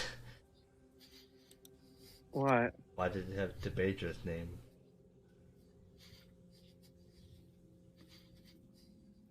Why not your biological or your first name? That's true. So it was relatively Well, it had- recent that he was logged. Yeah, so it had Gil's name too, so. Well, I mean, just Hey, Zephyr, are you curious? no. It's a lie. I have no reason to lie about it. If I was curious, I would do it. She kind of looks over at you, like with an eyebrow quirk. She's like, you're telling me that you have absolutely no questions of what is going on with you. Because obviously there's at least more Have you than met 2 of you. Zephyr? There's 3 I of you. often wish I There's haven't. 3 of me. Yeah, because he saw the change with Liv, and there were 3 Acre combinations that were fighting for control. Well, I mean, So first obviously, off, you're forgetting about Liv. I believe. except none of the things that were fighting looked like Liv. What? It didn't look like Liv. So in his mind, he sees 3 possibilities, like 3 different options that he has 3 souls, not 2. Gil, you can't make Zephyr do anything. No. So just drop it. He doesn't care. So just drop it. I can't voice opinions and observations. Apparently not, because I'm not allowed.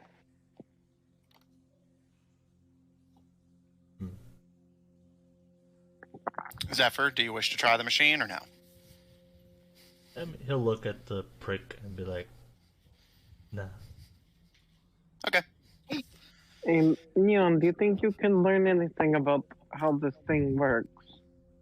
Can you try to find it like if they have a system to figure out what the compatibilities are? I've tried looking everywhere, but I wanted to go back to the library and see if they had any information on the formulary. Because I've been working on some things and some reading a lot of different things, and I have some theories that I want to try out. But I have some questions first. But a formulary would help. Well, if you want to go to the library, then let's go to the library. Do you think that's where they would probably keep it? I have no Probably idea. not. It was a very Did- small library. There's only like a little reading nook. Well, And we already looked through all the books. okay, DM, I'm gonna ask you a question. I might answer. In Lucian's recollection of how her father would hide certain information that he didn't want anybody else but God. him and her to know, where would he Such a hide it? stretch. Well, that's an interesting question, Lucian, because by your recollection, there is not a goddamn thing that would be in the category of things he would want only you and him to know, considering that you have the quite literal scars to show for that. Indeed. But theoretically, Theoretically. So you want me to give you a complete from nothing hypothesis of where someone might hide information based on an example that you never witnessed? So basically, it's up to you to guess. I think it's. okay. This is such a stretch. He would hide it under the bed. Okay. You know, under his pillow. I'm thinking. God, I need that fucking gif of that guy just I wanna laughing look. uncontrollably. But also, Neon, I figured this computer might have the parts you need to fix the one out there.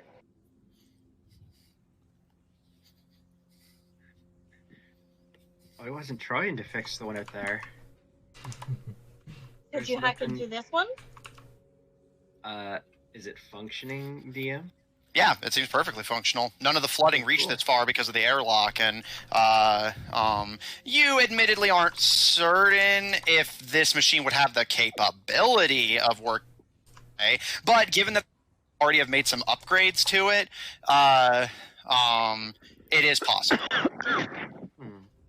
Well, it's worth a shot. It's worth a crack. It's worth the old college try.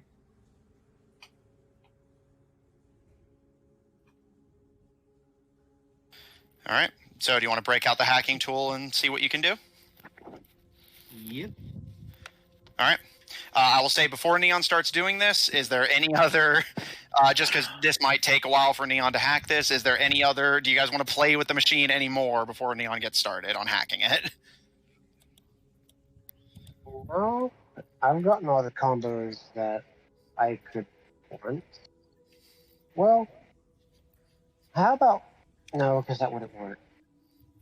Nope, that's all the combos. All right. And Zephyr, you're not wanting to use it?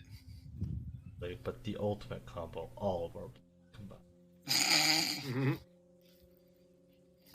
Nah, he's just... Because, I mean, again, I've already kind of have an idea what's going on, like, who's inside me, that girl, gender. I just don't know their actual name, but I need to know that. Okay. Neon, breaking out the security droid arm, you find a port and start trying to hack. Make me a hacking tools check. 18. I'm gonna give him guidance. Add a d4 to that.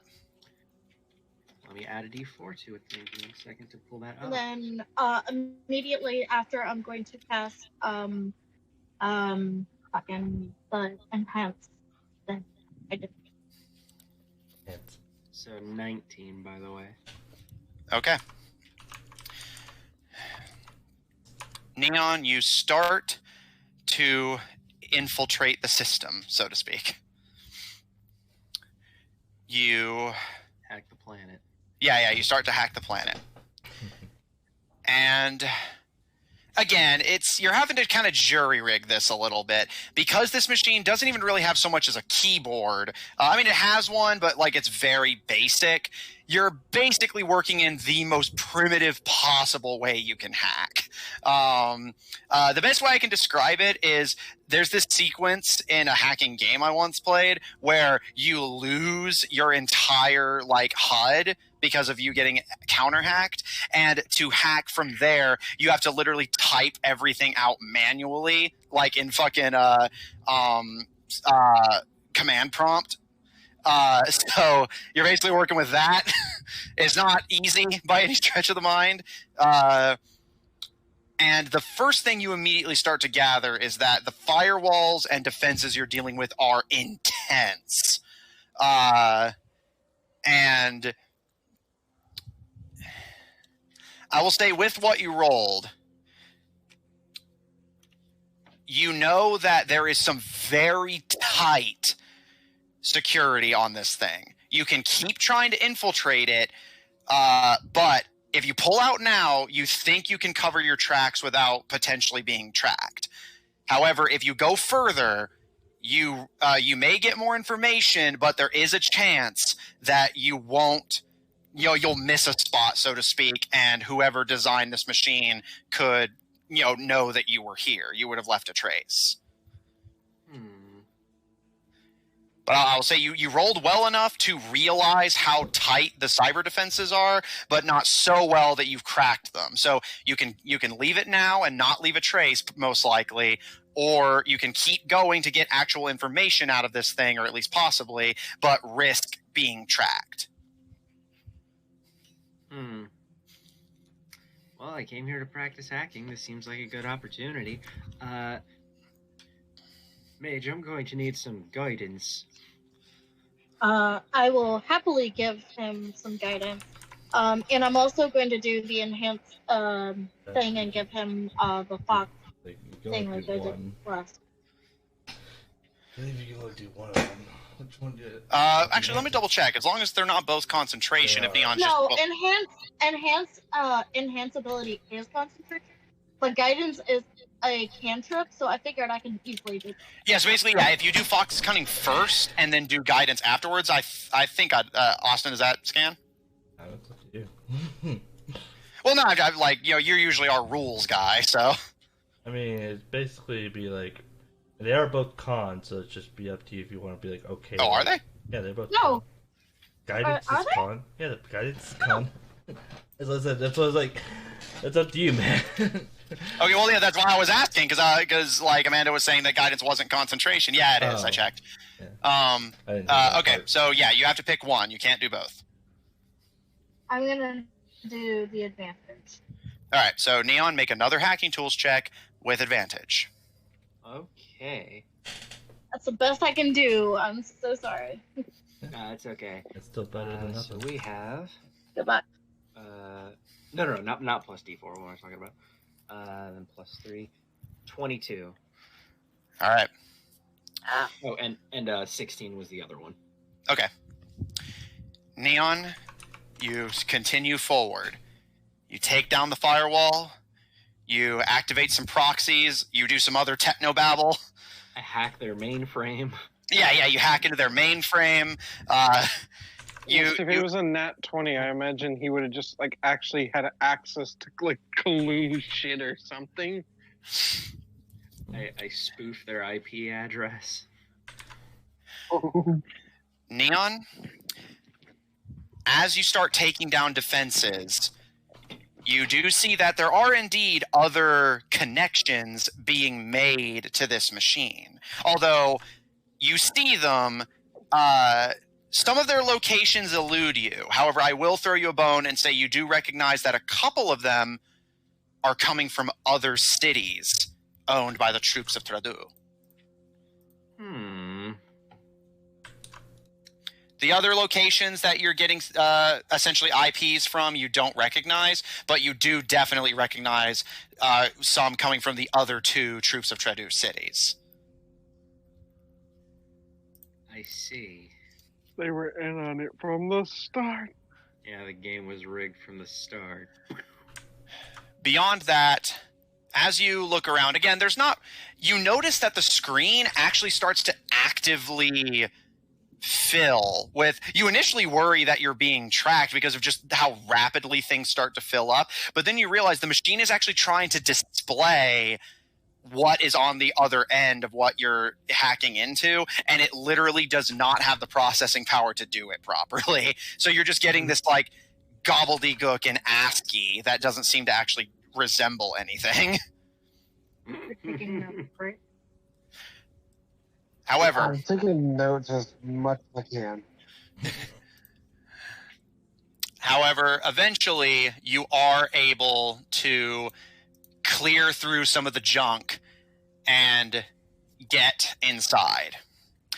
While this machine does not have a navigable file system in the same way that others do, you do see a history of test logs. It seems like every log that is ever performed here is saved internally, just not in a way that's obviously accessible. Most of the names here are unfamiliar to you. Also, what's up? I was gonna say, well, that sounds like a gold mine. Yeah, I was gonna ask. I'm gonna keep an eye out for anything that rings familiar. Make a perception check. And you're like, I want to do that as well. Make a And perception see check. if maybe, You're taking notes. because she got a nat 20. 27. But I'm looking more for, to see if maybe they had done a test on me beforehand that I don't remember. Okay, so you're looking out for your name specifically, and Lucy's just looking out for any familiar names. Yeah. Okay. And that's a 25. Okay. 25 for you. What did Lucian get? 27. Natural 20, which is 26. No, Okay. 27. 27. Neon, as you scroll through the history of all experiments that have ever been conducted, at least at this machine, none of the names look familiar to you at a glance. Although, as you scroll back to the furthest one, the one that's at the furthest back, you do see it's not about the name, it's about the date. It gives you a date that is back in... I have it written down here. I just need to actually... back in the year 585. That is over a decade ago.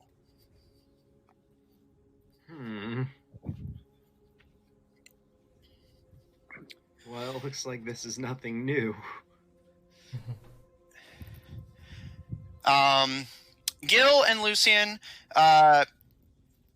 other than your names at the very top, you don't see your names or the names of anyone familiar to either of you anywhere on the list.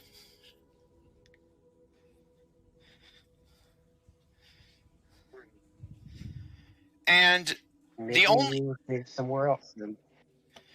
I will say that Lucian with a natural 20 and keen mind, I will say that you do notice, kind of offhandedly though, that a lot of the experiments, like kind of a disproportionate amount in this sampler, are consisting of 3 or more people.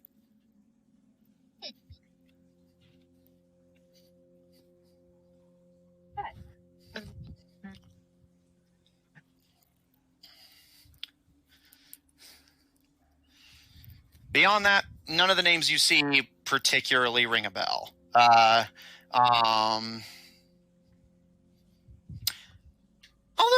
Neon, make me a history check if you don't mind. Sure. Give me 1 second. History check. Jesus Christ, 22. What was the flat roll, just so I have a sense of scale? 19. You do see data that, while it doesn't match, while there isn't a name given, you do recognize the information. As I mentioned, the CEO of the Smithers Coal Company was originally a convicted killer before getting released. While their name is not listed, their name is simply listed as unknown, they are, their biological information is logged. They definitely use this machine at some point. And the person that they're listed with, you do not recognize, but compatibility is listed as 100%.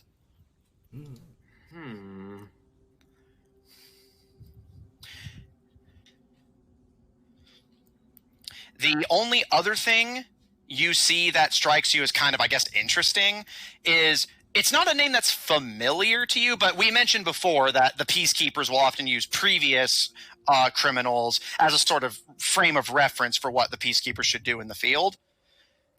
You do see one of the names listed, not somebody you knew, but somebody who was a well-known Underdark crime boss. They disappeared over a decade ago. Most presume them dead. But you do see the name Francis Cackalon listed on the list of experiments. Cackalon.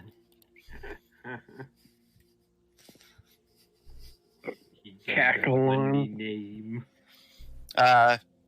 So it's not particularly relevant. I just thought you'd find it interesting. Basically, the Underdark equivalent of Al Capone is on this list. Yeah. And given that their name is logged and you know that they disappeared about a decade ago, it does line up.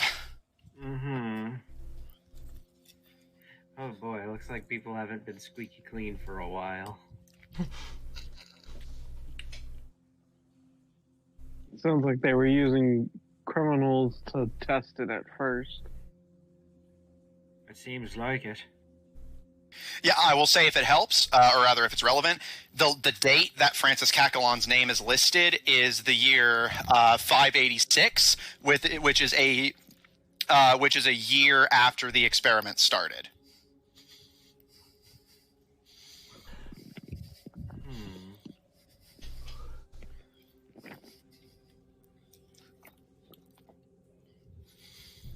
I assume you pass all that you can glean to the rest of the group?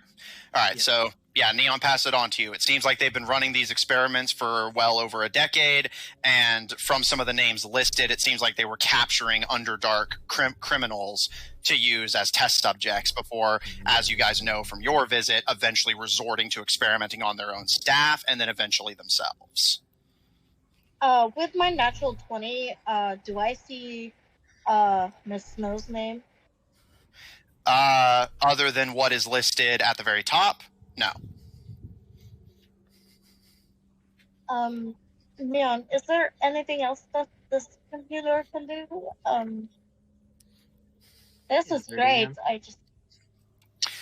Neon, with what you rolled, like I said, you do see that there are other connections being made to this computer that you could attempt to hack into, but again, you risk being tracked, especially doing outgoing connections. Beyond that, you're reasonably confident that you've gotten all you can from this, although you can check basically look again at the individual results and see if maybe hacking into the machine gives you anything more substantial. I say it's best not to tempt it right now. All right. Covering your tracks, you remove any trace that you were here and unplug your tool from the machine. Hey, Lucian, I had another idea. Because the machine still works, right? Yeah, Neon's hacking did not break it, although the warranty has definitely expired. You still have those vials of the Ichor formulas, right? Yes, but they're mostly dried up.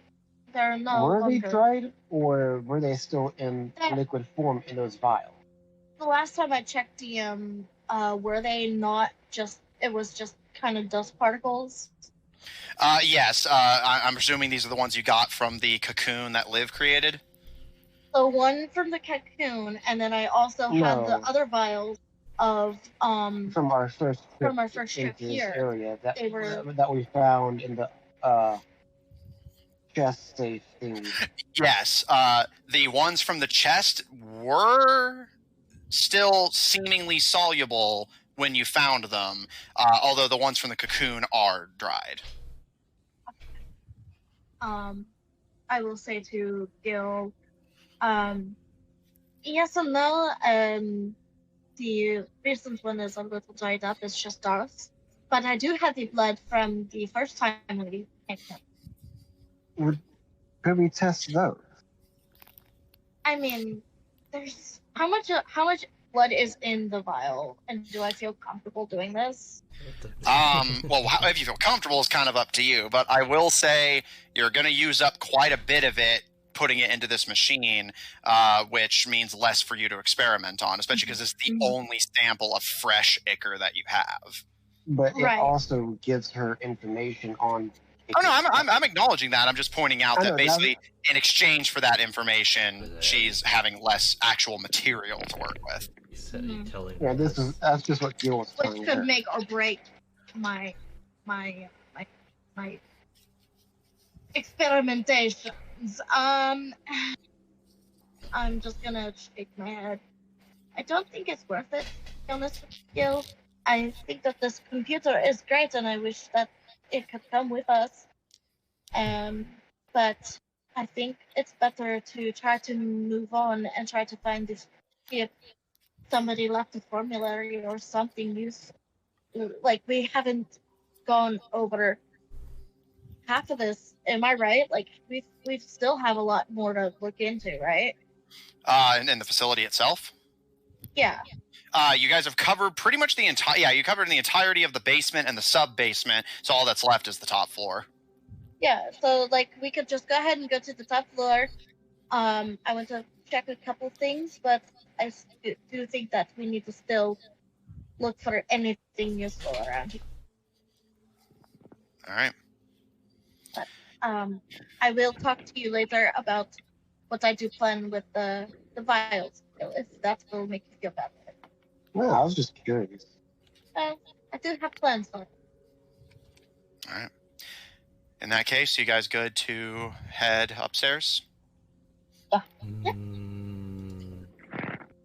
Yeah, I will That's say. I'm not going to be getting much done upstairs yet today, but I mean, yeah, but and yeah, I will say, Zephyr, before the party leaves, would you like to, in relative privacy, do the machine? I'm not trying to push you. I just legitimately figured it'd be a very Zephyr thing to do, to wait till everyone else wasn't in the room to see what it was. So I figured I wanted to ask, so I didn't talk over you. Nah, I get it. Just thinking like, I'm still tempted to leave. But Yeah, and you can. Again, I'm not trying to push you. I was just asking. No, I mean like leave. Just the party can the explore. facility. Yeah, just go home. Go back to town. But nah, I mean he'll look at the machine, but he's got enough information as it is. He already has, especially with Kero's whole realizing every party member. It's like. Okay. I got what's going down. All right. Zephyr, you take one last curious look at the computer as Neon unplugs themselves from it, shuts it off, and you all start making your way back into the lobby. And as you start ascending the ladder to reach the top floor, that is where we're going to end tonight's session. Oh, I was sure you were about to say that that's when Lucian falls over unconscious with blood loss. Yeah. Yeah. I thought for sure either she was gonna lose consciousness or she was gonna lose control of herself. I was like fully prepared for either of those scenarios. I mean, I DM, I say like, on the note of ending the session, Lucian passes out from blood loss. No, I will say, Gil didn't take enough for it to be noteworthy, which is why I didn't mention it, but Lucian, you do take 10 damage from your just build-up of experimentation. That's fine. So, the party has actually found something of use deep in the underground facility. A machine that the Scar Concord seem to be using to study the blood of their test subjects and in some way use that information to gauge their compatibility.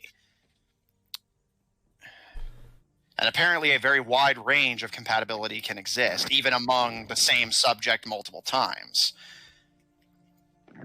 But a few things have been confirmed. A peacekeeper is on your side and left behind information on where to get what the peacekeepers found down here out of the peacekeepers' control without the Scar Concord being able to act. In addition, while you have confirmed that the party wasn't created here, at least as far as the machine can tell you, you have confirmed that all of you, sans Zephyr as far as you know, are indeed Kero's lost party members, bound together by blood. Cypress Axmony, Crystal Snow, Stillian Combs, all lie within the souls of the party members, with respectively high compatibility ratios at that. However, on thinking on it too hard, Lucian began to lose control and become unstable, and their compatibility drifted to an all-time low, lower than any of you that weren't mixing multiple Ichor bloods together.